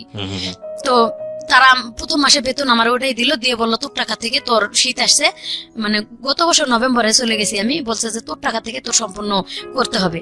আমি তখন এজেন্সিতে ফোন দিলাম যে আমি এই বাসায় কাজ করবো না। কেন? আমি কই আমার খাবার আমার টাকা দিয়ে খাইতে কয়, কাপড় চোপড় আমার টাকা দিয়ে করতে কয়, আমি এটা করবো না। তখন এজেন্সি বললো যে ঠিক আছে, তুমি যেহেতু ভাষা জানো, কাজ কাম ভালো পারো, তোমার বাসা পাল্টে দেওয়া হচ্ছে। পরবর্তীতে বাসা পাল্টে দিল আমার ডাকে এবং বললো যে বাসায় যাচ্ছ তুমি কিন্তু আর নালিশ করতে পারবা না। আমি কই যদি তারা আমার না দেয় আমি নালিশ করবো না, কি করবো? পরে অন্য বাসায় দিল আমারে, অন্য বাসায় 3 মাস ভাইয়া কোনো বেতন দেয় না। 3 মাস বেতন দেয় না? অনেক মারধর করে আমারে। খাবারটা কিনে দেয় ঠিকই, মাছ কিনে এনে দেয় এবং গরুর মাংস কিনে এনে দেয়, রান্না করে খা, কিন্তু বেতন কোনো খবরই নাই। বেতনের কথা বললে কয় কি জানি কে দিবে আমি জানি না। যে কয়বারই বলি যে মামা, কাকে বলেন বেতনের কথা? এটা যে গার্জিয়ান পুড়ি আছে বাসার, তার হাজবেন্ড প্রস্রাব পায়খানা করতে, আমি প্রস্রাব পায়খানা পর্যন্ত পরিষ্কার করছি শুধু একটু ভালো থাকার জন্য ভাইয়া। বলছে যে মামা মিন দেবে বেতন, আনা মিন দেবে রাতে, এটা কইতে হইতেছে যে আমার বেতনটা কে দিবে? বলতেছে আনা মাফি মালুম, তুই জানিস না তবে আমার বেতন জানে কিনা? তো আমার যে ছেলে আনছে সেই ছেলে, ওই ছেলের ডাক, তুই ডাক, আমি কেমনে ডাকবো? আমার তো ফোন ব্যবহার করতে দে না। তখন ওর ছেলেরা ডাকছে, আসছে, আমি বলছি যে লেশ মা রাতে বানা, কই কেন 3 মাস হয়েছে তোর বেতন দেয়নি, আরবিতেই বলতেছে। কই না বেতন দেয়নি। ওর ছোট বোনটা ডাকে বলতেছে তুই কাজের মেয়ে আনে নিলি, বেতন দিলি না কেন? আমি ওর ভাইরে বললাম কেন, তার জন্য পরের দিন আমার গলায় ছুরি ধরছে। আমার কাছে ফোন নাই ভাই, আমি যে ফোন দেবো বাংলাদেশে, ওদের ফোন থেকে ওর ছোট বোনটা চুরি করে আমার ইমো চালাই দিয়েছিল। আমি ওই যে ময়মনসিং যে ফ্রেন্ড আমার আছে, ওরে বলছে যে ভাই আমার খুব কষ্ট হইতেছে, এবং যাওয়ার সময় ওই স্বাক্ষর দিছিল আমার যাওয়ার, বলছে আমার এরকম কষ্ট, তুমি একটু এজেন্সিতে যাও। এজেন্সিতে ও বারবার যাওয়া আসা করে, ওর কথা বলতেই দেয় না, সুযোগই দেয় না। আমি এই অনুষ্ঠানের মধ্য দিয়ে আমি জানি বিশেষ করে সৌদি আরব, মধ্যপ্রাচ্যের অনেক দেশে আছেন যারা এই অনুষ্ঠানটা শোনেন, নিয়মিত শোনেন, তাদেরকে আমি একটু অ্যাড্রেস করছি। আমি জানি ইউটিউবে আপনারা অনেকেই শোনেন, আমাকে অনেকেই নক দেন আমার ফেসবুক আইডিতে, যে আপনাদের জীবনের যদি বিদেশ ফেরত, আমি সবসময় বলেছি বিদেশ ফেরত কেউ যদি সরাসরি আমার সাথে দেখা করতে চান, এসে অফিসে দেখা করবেন, আপনাদের ফর্মালিটিস মেনটেন করতে হবে না, ফোন টোন দিতে হবে না, এবং আপনাদের বিদেশি জীবনের গল্পটা আমি আমার রেডিওতে প্রচার করতে চাই দুটো উদ্দেশ্যে।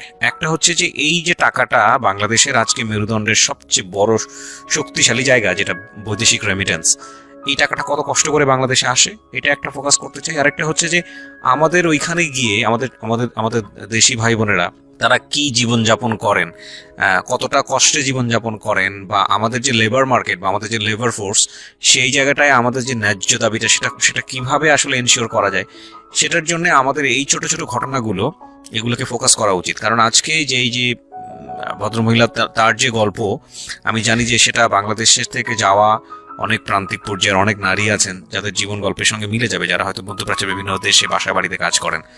বলেন তারপর কি? তারপর ভাইয়া ওই বেতনের জন্য যখন আমার গলায় ছুরি ধরছে, আমি কাজ করব না বলে 7 দিন আমি বসা থাকছি যে কাজ করব না, কেন আমার গলায় ছুরি ধরলো। আমি তো অন্য কিছু বলিনি, আমার বেতনের কথা বলছি। বাসা বাড়ির বাইরে যেতে পারতেন না, বাসা বাড়ির বাইরে হ্যাঁ ময়লা ফেলানোর জন্য যাইতাম, এছাড়া কোথাও না যাওয়ার কোনো সুযোগ ছিল না? যাওয়ার কোনো জায়গায় যাওয়ানোর সুযোগ পেলে তো ওরা নিয়েও যায় না, এবং ফোনও ব্যবহার করতে দেয় না, বাড়ি থেকে বেরোতেও দেয় না। এই মাসের পর মাস একটা রুমের মধ্যে, একটা বাড়ির মধ্যে এভাবে থাকতে হয়? জি, এটা শুধু সৌদি আরবের চিত্র নয়, এটা বাংলাদেশের শহর অঞ্চলে অনেক যারা কর্মজীবী নারী আছেন, বিশেষ করে এই বাসা বাড়ি সামলান, তাদের অনেকের চিত্রই এটা। এবং খুব ভয়ঙ্কর রকম ভাবে আমরা খুব শকড হই যখন দেখি ছোট ছোট বাচ্চারা মার খেয়ে তাদেরকে উদ্ধার করা হচ্ছে বিল্ডিং থেকে, পাশের বিল্ডিং থেকে, পাশের ফ্ল্যাট থেকে হয়তো কেউ উদ্ধার করছেন, এবং তাদের শরীরের দিকে যখন আমরা তাকাই তখন আমরা খুব অবাক হই যে কি পরিমাণ বিকারগ্রস্ত মানুষ আমাদের এই সমাজে বসবাস করে। আল্লাহ মাফ করুক। জি বলেন তারপর? তারপরে আমি যখন 7 দিন বসে থাকলাম, কাজ করলাম না, তখন ওর ভাই আসে আমার আলাদা ঘরে একটা আটকায় রাখছে তারা তালা দিয়ে, এবং ওর মা বারবার বলতেছে যে তুই ফ্রিজ থেকে এটা ওটা খা। আমি শুধু পানি খাইয়েছিলাম 7 দিন, এবং ওর ভাই বউ আমারে মানে পাউরুটি এই মানে 4টা পাউরুটি একটু দিছিল, ওইটুকু খাইয়ে 7টা দিন এভাবে কাটাইছে। ওইভাবে কাটার পরে আমি বলতেছি আমি এখানে কাজ করবো না, আমার এজেন্সিতে তোরা কল দিয়ে, কেন আমারে তোরা এভাবে আটকায় রাখছিস। প্রিয় শ্রোতা, জি পরে এজেন্সিতে কল দিয়ে ওর মতো ও কি বলে আসছে বাইরে থেকে, আমার এসে ফোনটা ধরাই দিল। উনি ইয়ার লোক ছিল, নোয়াখালী বাড়ি।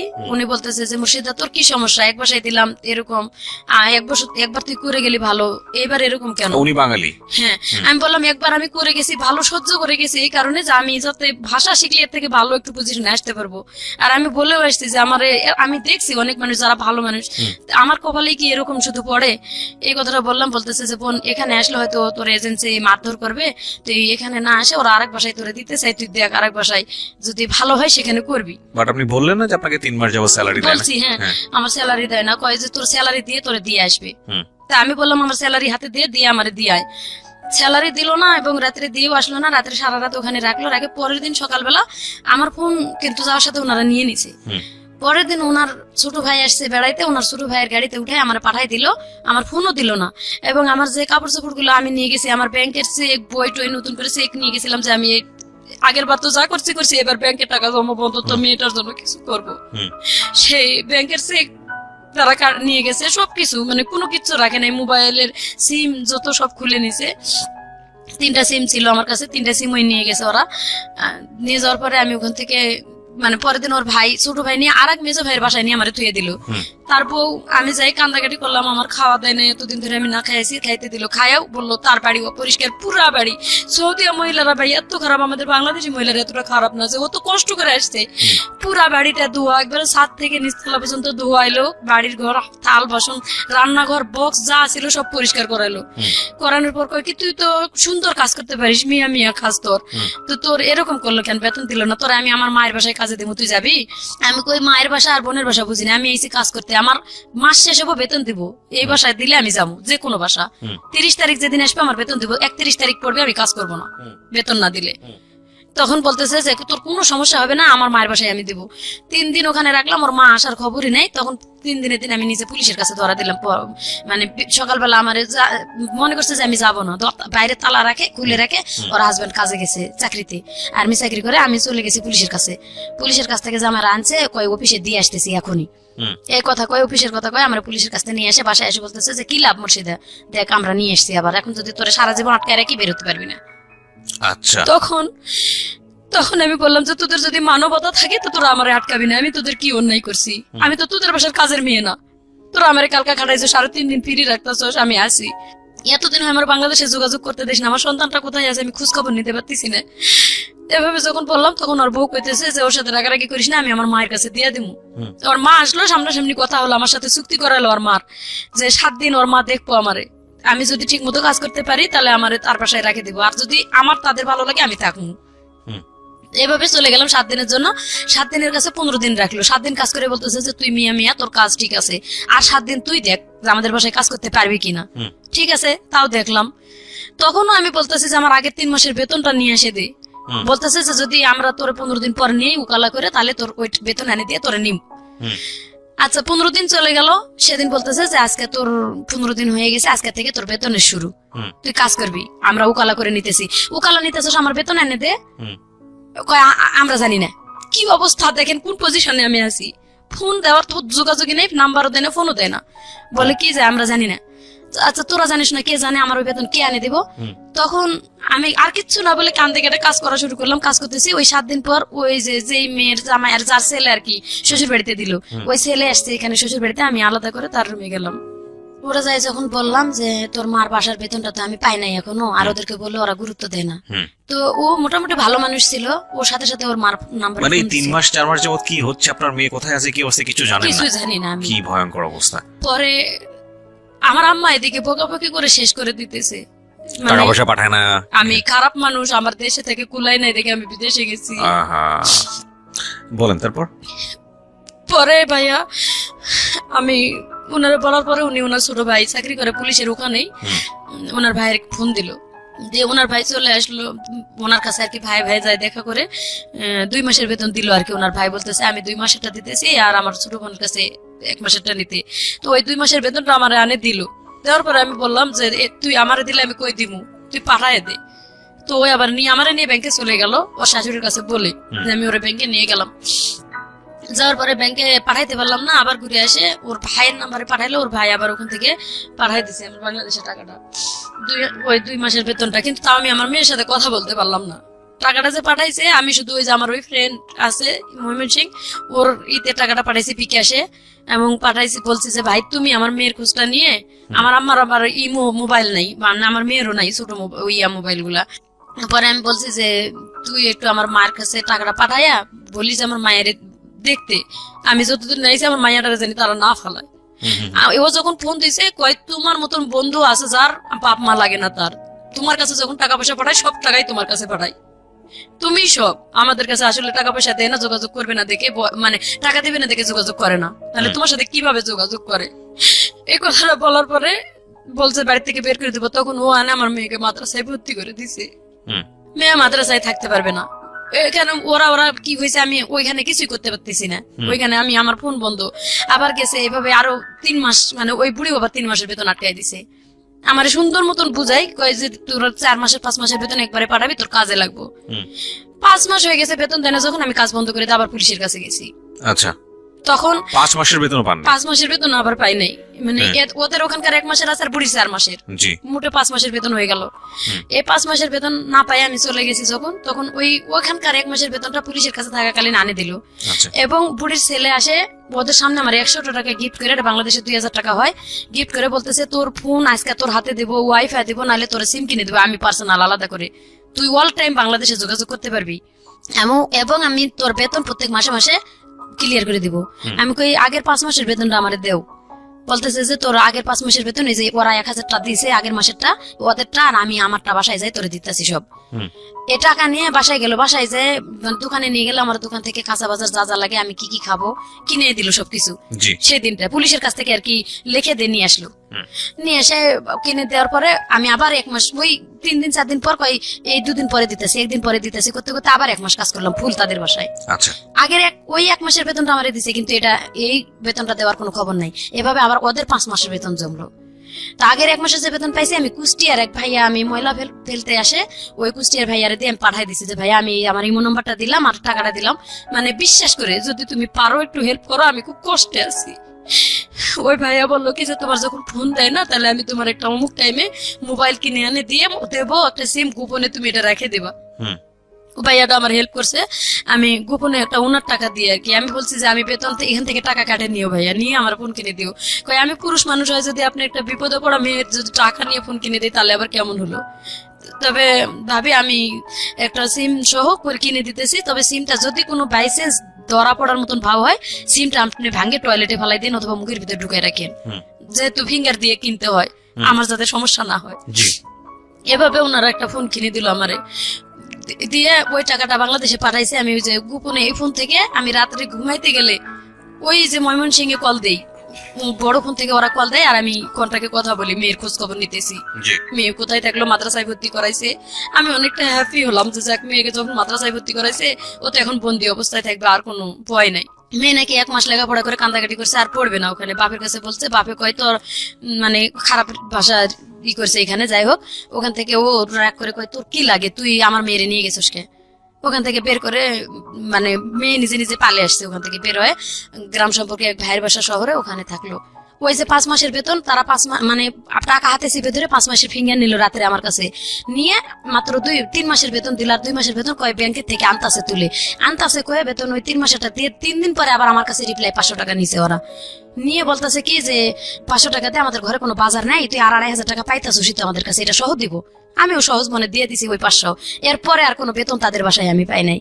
পরে পর্যন্ত কাজ আরো 1 মাস কাজ করলাম, কোনো বেতন পাই নাই। আমি যে বেতনটা দিয়েছে ওরা ব্যাংকের মধ্যে পাঠায়ও নাই, আমি ওই গোপনে ওই ভাইয়েরে দিয়ে ফোন দিয়ে ভাই টাকাটা পাঠায় দেন, নাহলে ওরা আমার কাছ থেকে কোন সময় কাড়ে নেবে। ওই গোপনে আর কি ওই ভাইয়েরে দিয়ে পাঠাইছি, ওরা কোনো প্রমাণ দেখাইতে পারে না ওখানে যে ওরা আমাদের বেতন দিছে। এভাবে আসি 1 মাস যখন পার হয়েছে দেখলাম যে ওরা ভালো না।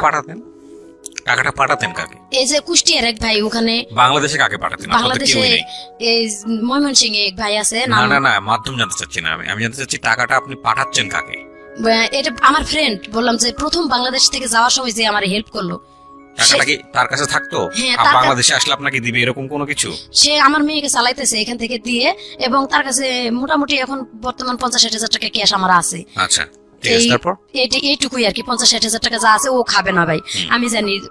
মানে কিছু কিছু মানুষকে মানে অবিশ্বাস করা যায় না। তো আমার এখনো বলছে যে টাকাটা দিচ্ছি, কিন্তু দিলে তো আমি নিজে থাকার জায়গায় পাচ্ছি না এখন। তো যাই হোক, পরে ওইখান থেকে যখন পলায় আবার পুলিশ না, আমি বেতনের জন্য ঝগড়া করলাম যে আমি আর কাজ করবো না। যখনই কাজ করবো না এই কথাটা বলা মাত্র আমার মায়েরা আটকায় দিয়ে ঘরের মধ্যে তারা মোবাইল টোবাইল কাড়ে নিয়ে গেল, যাতে পুলিশের কাছে আমি কল না দিতে পারি। 3 দিন পর্যন্ত আমার কোনো খোঁজ খবর করলো না ওই রুমের ভিতরে। আমি খাই থাকলাম না মরে গেলাম না বাঁচে থাকলাম।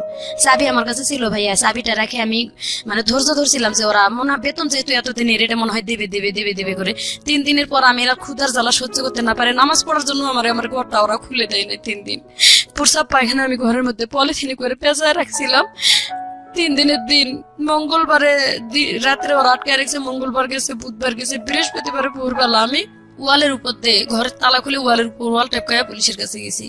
ওখান থেকে পুলিশরা 4 দিন পর্যন্ত তাদের কাছে রাখে, ওদেরকে ফোন দিয়ে ডাকে, ওরা আসে না, বলে টিকিট কেটে আসতেছি পাঠায় দিব, এই সেই ভেজাল করে দেয় না। লাস্টে পুলিশ এখানে একটা বড় সফরখানা আছে আর ওখানে আমাদের দিয়ে দিল যে 7 দিনের মধ্যে তোর টাকা পয়সা দিয়ে তোর সফর দিয়ে দিবে। 7 দিন পরে মোবাইল 2টা দিয়ে গেছে, কিন্তু আমার বেতন দেয় না ভাইয়া। পরে মোবাইল দিছে, মোবাইল ওরা নিয়ে ঢুকাই রাখছে এবং আমাদেরকে একটা বাড়ির মতো আছে, ওইখানে আমার মতন আরো অসহায় 55 জন মহিলা, মানে আগে থেকে 60 জন 70 জন আসতেছে যাইতেছে এভাবে 5 মাস আমি ওখানে কষ্ট করে আসলাম। ওখানে আসে দেখলাম আরো দুর্দশা অবস্থা।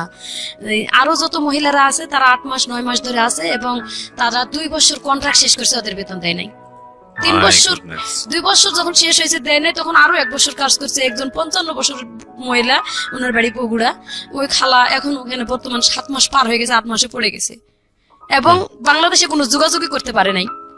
এই আমি আসার 1 সপ্তাহ আগে ওদের সাথে ঝগড়া করে আর কি দেয় 2 মিনিট 1 মিনিট একটু কল দিয়ে যে আমরা ভালো একখানে আছি, বেশি কথা বলতে দেয় না, 2-4টা কথা বলে যাতে কাটে দেয় যে আমরা ভালো আছি, এইটুকুই মাত্র যোগাযোগ। ওখানে আমি চলে আসছি কিন্তু অনেক মহিলা অনেক কষ্টে আছে। আমি এইটুকু বলতে চাই যে আমার যা কষ্ট হয়েছে, আমি চাই না যে ওই ধরনের কষ্ট আরো মানুষ করুক।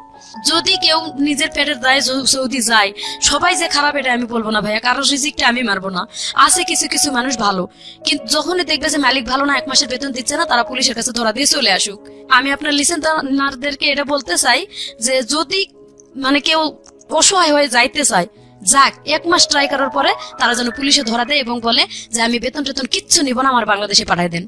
যখনই বেতনের দাবি করতে গেছি আমার 5 মাস রাখছে, ওই বেতনও দেয় না এবং 5 মাস আমি ওখানে না খাই কষ্ট করে থাকলাম। এমনকি আমাদেরকে ব্যালেন্ডার করে কাঁচা মরিচ আর কাঁচা টমেটো ব্যালেন্ডার করে সাদা ভাতের লগে খাইতে দেয়, একবার করে ভাত দেয়, একটা করে স্যান্ডউইচ দেয়, পাউরুটি সকালবেলা, রাত্রে একটা করে রুটি সিদ্ধ ডালের লগে। এভাবে ভাই ওখানে খায় থাকা যায়। তারপরে আপনি দেশে আসলেন কিভাবে? আমি দাবি ছাড়ে দিলাম যে আমি বেতন নেব না, আমি কিয়ামতের দিন যদি বেতন পাই থাকি কিয়ামতের দিন নেবো, ওইভাবে ছাড়ে দিয়ে চলে আসছি। যখন না করছি তারও 2 মাস পরে আমারে পাঠাইছে, বেতন নিব না করার পরে 2 মাস পরে আমারে পাঠাইছে বাংলাদেশে। এবং বাংলাদেশে আসছি আমি তো আমার ফ্যামিলিতে, আমার মেয়ের তো আগেই বার করে দিয়েছে তারা বাড়ি থেকে। যোগাযোগ করতেছি, কথাবার্তা মায়ের সাথে বললাম, ঘুরে ফিরে কয় আমি নিজেই চলতে পারি না, তোমার সন্তানে কিভাবে চালাবো, তারে কিভাবে, আমি ঘুরে ফিরে ওই আগের কথাই। তো সন্তানটা আসছিল আমার এখানে, ভাগ্নির বাড়িতে ছিল, বোনের মেয়ে। আমি আসবো শুনে মানুষের বাড়িতে ছিল, খালাতো বোনের বাসায়, তারও আমি টাকা পয়সা দিতে পারি নাই, দেই নাই এখনো। আমি বর্তমানে অসহায় অবস্থায় আছি। আমার ওই যে ওইখানে খালা ছিল, উনি আগেই আসছে, উনি আর কি আমার মেয়ের ভাগ্নির বাসাতে নিয়ে ওনার বাসায় রাখছিল। বলছিলাম যে খালা তুমি একটু পারলে আমার মেয়েটারে দেখো, তার কারণ মেয়েটা এখন উপযুক্ত হয়েছে, যদি এখন একটা অ্যাক্সিডেন্ট কিছু হয়ে যায় তাহলে লাইফটা নষ্ট হবে। আমি চাই না মেয়েটার লাইফটা নষ্ট হোক। আমি মানে বড় করছি মেয়েটারে, একটু হাতে পায়ে বড় করতে পারছি কিন্তু লেখাপড়া করাইতে পারলাম না। আর এখন আমার নিজেরই থাকার জায়গা নাই, উপযুক্ত মেয়ে নিয়ে আমি কোথায় দৌড়াদৌড়ি করব? আমার আসলে বলার কিছু নাই। আজকে আমি একটা জিনিস বলি আপনাদেরকে প্রিয় শ্রোতা, অনুষ্ঠানটা আনইন্টারাপ্টেড শুনেছি, শুধু বিরতি নিয়েছি, বিরতি থেকে ফিরে এসেছি। এই মানুষগুলা খুব ভালো লাগে, মানে যখন আসে আমার কাছে এসে বলে যে ভাই আপনাকে খুঁজতেছিলাম, কিছু গল্প বলার জন্য আসছি, আপনাকে দেখে মনটা ভালো হয়ে গেছে। আমি জানি না কেন তারা আমাকে এতটা মানে আস্থার জায়গায় মনে করেন। তবে এটা ঠিক যে লাস্ট 8 বছরে আমি রেডিওতে যে ধরনের শো করেছি শুধু এই ধরনের মানুষদেরকে নিয়েই করেছি। শুধু বলবো ম্যাক্সিমাম টাইপই আসলে এই প্রান্তিক পর্যায়ের মানুষ, যাদের আসলে সেভাবে ভয়েস রেজ করার জন্য বাংলাদেশের মিডিয়া আসলে খুব একটা কাজ করে না তাদেরকে নিয়ে। একবার প্রান্তিক পর্যায়ের মানুষ, ধরুন এই মানুষটা গ্রামে গঞ্জে একেবারে নিদেন পক্ষে খেটে খাওয়া একটা মানুষ, এবং এই মানুষটার জীবনে যে ঘটনাগুলো ঘটে গেছে এগুলো কোন কাব্যে এসছে, কোন উপন্যাসে এসছে, কোন কবিতায় এসছে বা কোথায় এসছে বলেন? আপনি যদি ঘাটেন তাহলে এই মানুষগুলোর চিহ্ন, এই মানুষগুলোকে নিয়ে কথাবার্তা বা আমাদের সাহিত্য সংস্কৃতির জায়গাটাতে বা আমরা অন্যান্য জায়গাতেও যদি বলি, কোয়ান্টিটির দিক থেকে বাংলাদেশে অধিকাংশ মানুষই হয়তো এরকম, কিন্তু তারা আমাদের সংস্কৃতি নমিনেট করতে পারে না তাদের ইকোনমিক কন্ডিশনের কারণে। যাই হোক, এগুলো আসলে উচ্চমার্গীয় কথাবার্তা আমি বললে হয়তো অনেকেই বুঝতে পারবে না। আমি বরং সহজ করে কথাটা বলতে চাই যে তাদের আসলে এক্সেস নাই, তাদের ইনফরমেশনের এক্সেস নাই, তাদের মিডিয়া এক্সেস নাই, এবং বুভুক্ষ নাঙ্গা এভরি টাইম ফাইট করে যাওয়া মানুষ। দিন শেষে 2 বেলা 2 মুঠো আহার এবং কোন রকম মাথা গোঁজার ঠাই, এটার জন্যই সারা জীবন যুদ্ধ করে যাওয়া। এর মধ্যে সাহিত্য বলেন, সংস্কৃতি বলেন বা যেটাই বলেন না কেন, সেসবের জায়গা আসলে কোথায় আছে বলেন? তো সেই জায়গাটা থেকে আমি শুধু একটা কথাই বলতে পারি আজকের এই জীবন গল্প শুনে, মেসেজ যদি আপনি নিতে চান সেই অর্থে মেসেজ হয়তো বিদেশের পার্টটাতে আপনি পাবেন, কিন্তু এছাড়া মেসেজ নাই। এটা একটা দুঃখ গাথার গল্প, কারণ আগাগোড়াই শুধু চরম পর্যায়ের বলা যেতে পারে যুদ্ধ বিধ্বস্ত একটা মানুষ, নিজের পরিবার নির্যাতিত, এরপরে স্বামীর পরিবারে নির্যাতিত, নিজের সন্তানকে বিয়ে দিয়েছে সেখানেও কষ্ট পেয়েছে, এবং তারপরও মার কিছু স্বকীয় সত্তা থাকে সারা জীবন জুড়েই সেটা সত্য। আর বাঙালি নারীর মা সত্তাটা আমি মনে করি এটা বেস্ট মা সত্তা, এবং এটা সারা দুনিয়ার মধ্যেই বেস্ট। কারণ বাঙালি নারীরা যারা মা হন তারা আর যাই হোক নিজের সন্তানের জন্য সবকিছু করতে পারেন। তো উনি ওনার ছোট বাচ্চাটাকে নিয়ে আমাদের স্টুডিওতে এসছেন, আমি দেখলাম উনি বাইরে বসে আছে। তো এটা আসলে মার একটা অনেক বড় কনসার্ন যে সন্তানটাকে যে কোনো ভাবেই হোক একটা ভালো জায়গায় অন্তত তার ব্যবস্থাটুকু করা। আমি বিশ্বাস করি প্রতিটি মানুষের সাথেই আল্লাহ আছেন এবং প্রতিটি মানুষই যোগ্যতমভাবে বেঁচে থাকার জন্য লড়াই করে যাচ্ছেন, সুতরাং তিনি নিশ্চয়ই মুখ তুলে চাইবেন। কিন্তু আমাদের সামাজিক দায়বদ্ধতার জায়গাটা থেকে শুধু এতটুকুই বলার আছে, আজকের এই গল্পটা শুনে দুটো জিনিস হতে পারে। একটা হচ্ছে যে যারা মন খারাপ করে থাকেন, যারা মনে করেন ভালো নেই, তারা যারা অন্তত একটা ঘর আছে, মাথা গোজার ঠাঁই আছে, বিপদে পড়লে হাত বাড়িয়ে দেওয়ার জন্য কিছু মানুষ আছে, তারা অন্তত এই মানুষটার চেয়ে ভালো আছেন। সুতরাং আপনি ভালো আছেন, প্রথম কথা হচ্ছে এটা। আর দ্বিতীয়ত যেটা বিদেশ যাওয়ার ব্যাপারে, এটাই শুধু ফার্স্ট কেস না। আমি আমার জীবন গল্পে এর আগেও অনেক একটা কেস এনেছিলাম। বুঝে না বুঝে আমাদের দেশের মেয়েরা কিংবা যারা বিদেশে কাজ করতে যান তারা অনেকেই ভুল পথে পা বাড়ান এবং তারপরে তারা ভিকটিম হন। আমি অবশ্যই আপনাদেরকে ইন্সপায়ার করি বিদেশে যাওয়ার জন্য, বৈদেশিক মুদ্রা আনার জন্য। এটা আপনার লাভ, দেশের লাভ, কিন্তু নিজের জীবনের ঝুঁকি নিয়ে নয়, অবৈধভাবে নয়। এবং বাংলাদেশ সরকার যে নীতিমালা করেছে, বাংলাদেশ সরকার যেভাবে যেতে বলেছে, সেটাই চেষ্টা করা উচিত। যদি হ্যাসল পোহাতেই হয়, যদি বৈধ উপায়ে গিয়ে যদি আপনার হ্যাসল পোহাতেই হয়, তাহলে আপনি বাংলাদেশে বসেই সেটা পোহান। যদি নিয়ম নীতি পালন করে আপনাকে বিদেশ যেতে হলে অনেক কাঠখড় পোড়াতে হয়, তাহলে আপনি বাংলাদেশে বসেই সেটা করেন। সেটাই কি ভালো না যে আপনি একটা অবৈধভাবে বা অন্য কোনো পথে আপনি বিদেশে গেলেন, যাওয়ার পরে আপনি দেখলেন যে আপনি একটা মহাসাগরের মধ্যে পড়ে গেছেন এবং খড়কুটো ধরে বাঁচার উপায় নাই। বরং বাংলাদেশে আপনি হ্যাসল ফেস করলে, সেটা লম্বা সময় ধরে ফেস করলেও আপনাকে কেউ না কেউ সাহায্য করার মতো থাকবে। আপনি দেশটা চেনেন, আপনার পরিবার আছে, কেউ না কেউ সাহায্য করার জন্য থাকবে। কিন্তু বিদেশের মাটিতে গিয়ে আপনি অবৈধভাবে গিয়েছেন, 10-15-20 হাজার টাকা দিয়ে চলে গেছেন, যাওয়ার পরে আপনাকে যেটা ফেস করতে হচ্ছে, এটার জন্য আপনাকে কেউ সাহায্য করার জন্য নাই। উনি হয়তো সুস্থভাবে ফিরে আসতে পেরেছেন, অনেকে সেটাও পারেন না। এবং আমরা যেটাই করি না কেন, দিন শেষে নিজের জীবনটা খুব মূল্যবান, খুব মূল্যবান। সুতরাং নিজের জীবনের প্রতি অ্যাটলিস্ট যেটাই হোক না কেন একটু যেন খেয়াল রাখি। এবং প্রিয় শ্রোতা, আমি জানি আমাদের আজকের এই জীবন গল্প হয়তো কোনো কোনো মানুষকে রিথিঙ্ক করার চেষ্টা করবে, তবে এটা ঠিক যারা আপনার প্রতিবেশী এরকম আছে, দৈন্যদর্শনের মধ্যে আছে, নিদারুণ অবস্থার মধ্যে আছে, তারা যদি মনে করেন এরকম একটা ভুল সিদ্ধান্ত নিতে যাচ্ছে, যারা জীবন গল্প শুনলেন তাদেরকে অন্তত আপনারা সঠিক সিদ্ধান্ত নেবার জন্য সহায়তা করবেন। সো আজকের মতো এখানেই শেষ করছি। যারা এতক্ষণ আমার সঙ্গে আছেন তাদেরকে আরো একবার মনে করিয়ে দিচ্ছি, আপনারা শুনছেন প্রাণ মিস্টার ম্যাঙ্গো ক্যান্ডি প্রেজেন্স জীবন গল্প। ভালো থাকুন সবাই। এবং আমাদের এই বোনটি যিনি এসেছিলেন জীবন গল্পে, তার জন্য অনেক অনেক শুভকামনা থাকছে।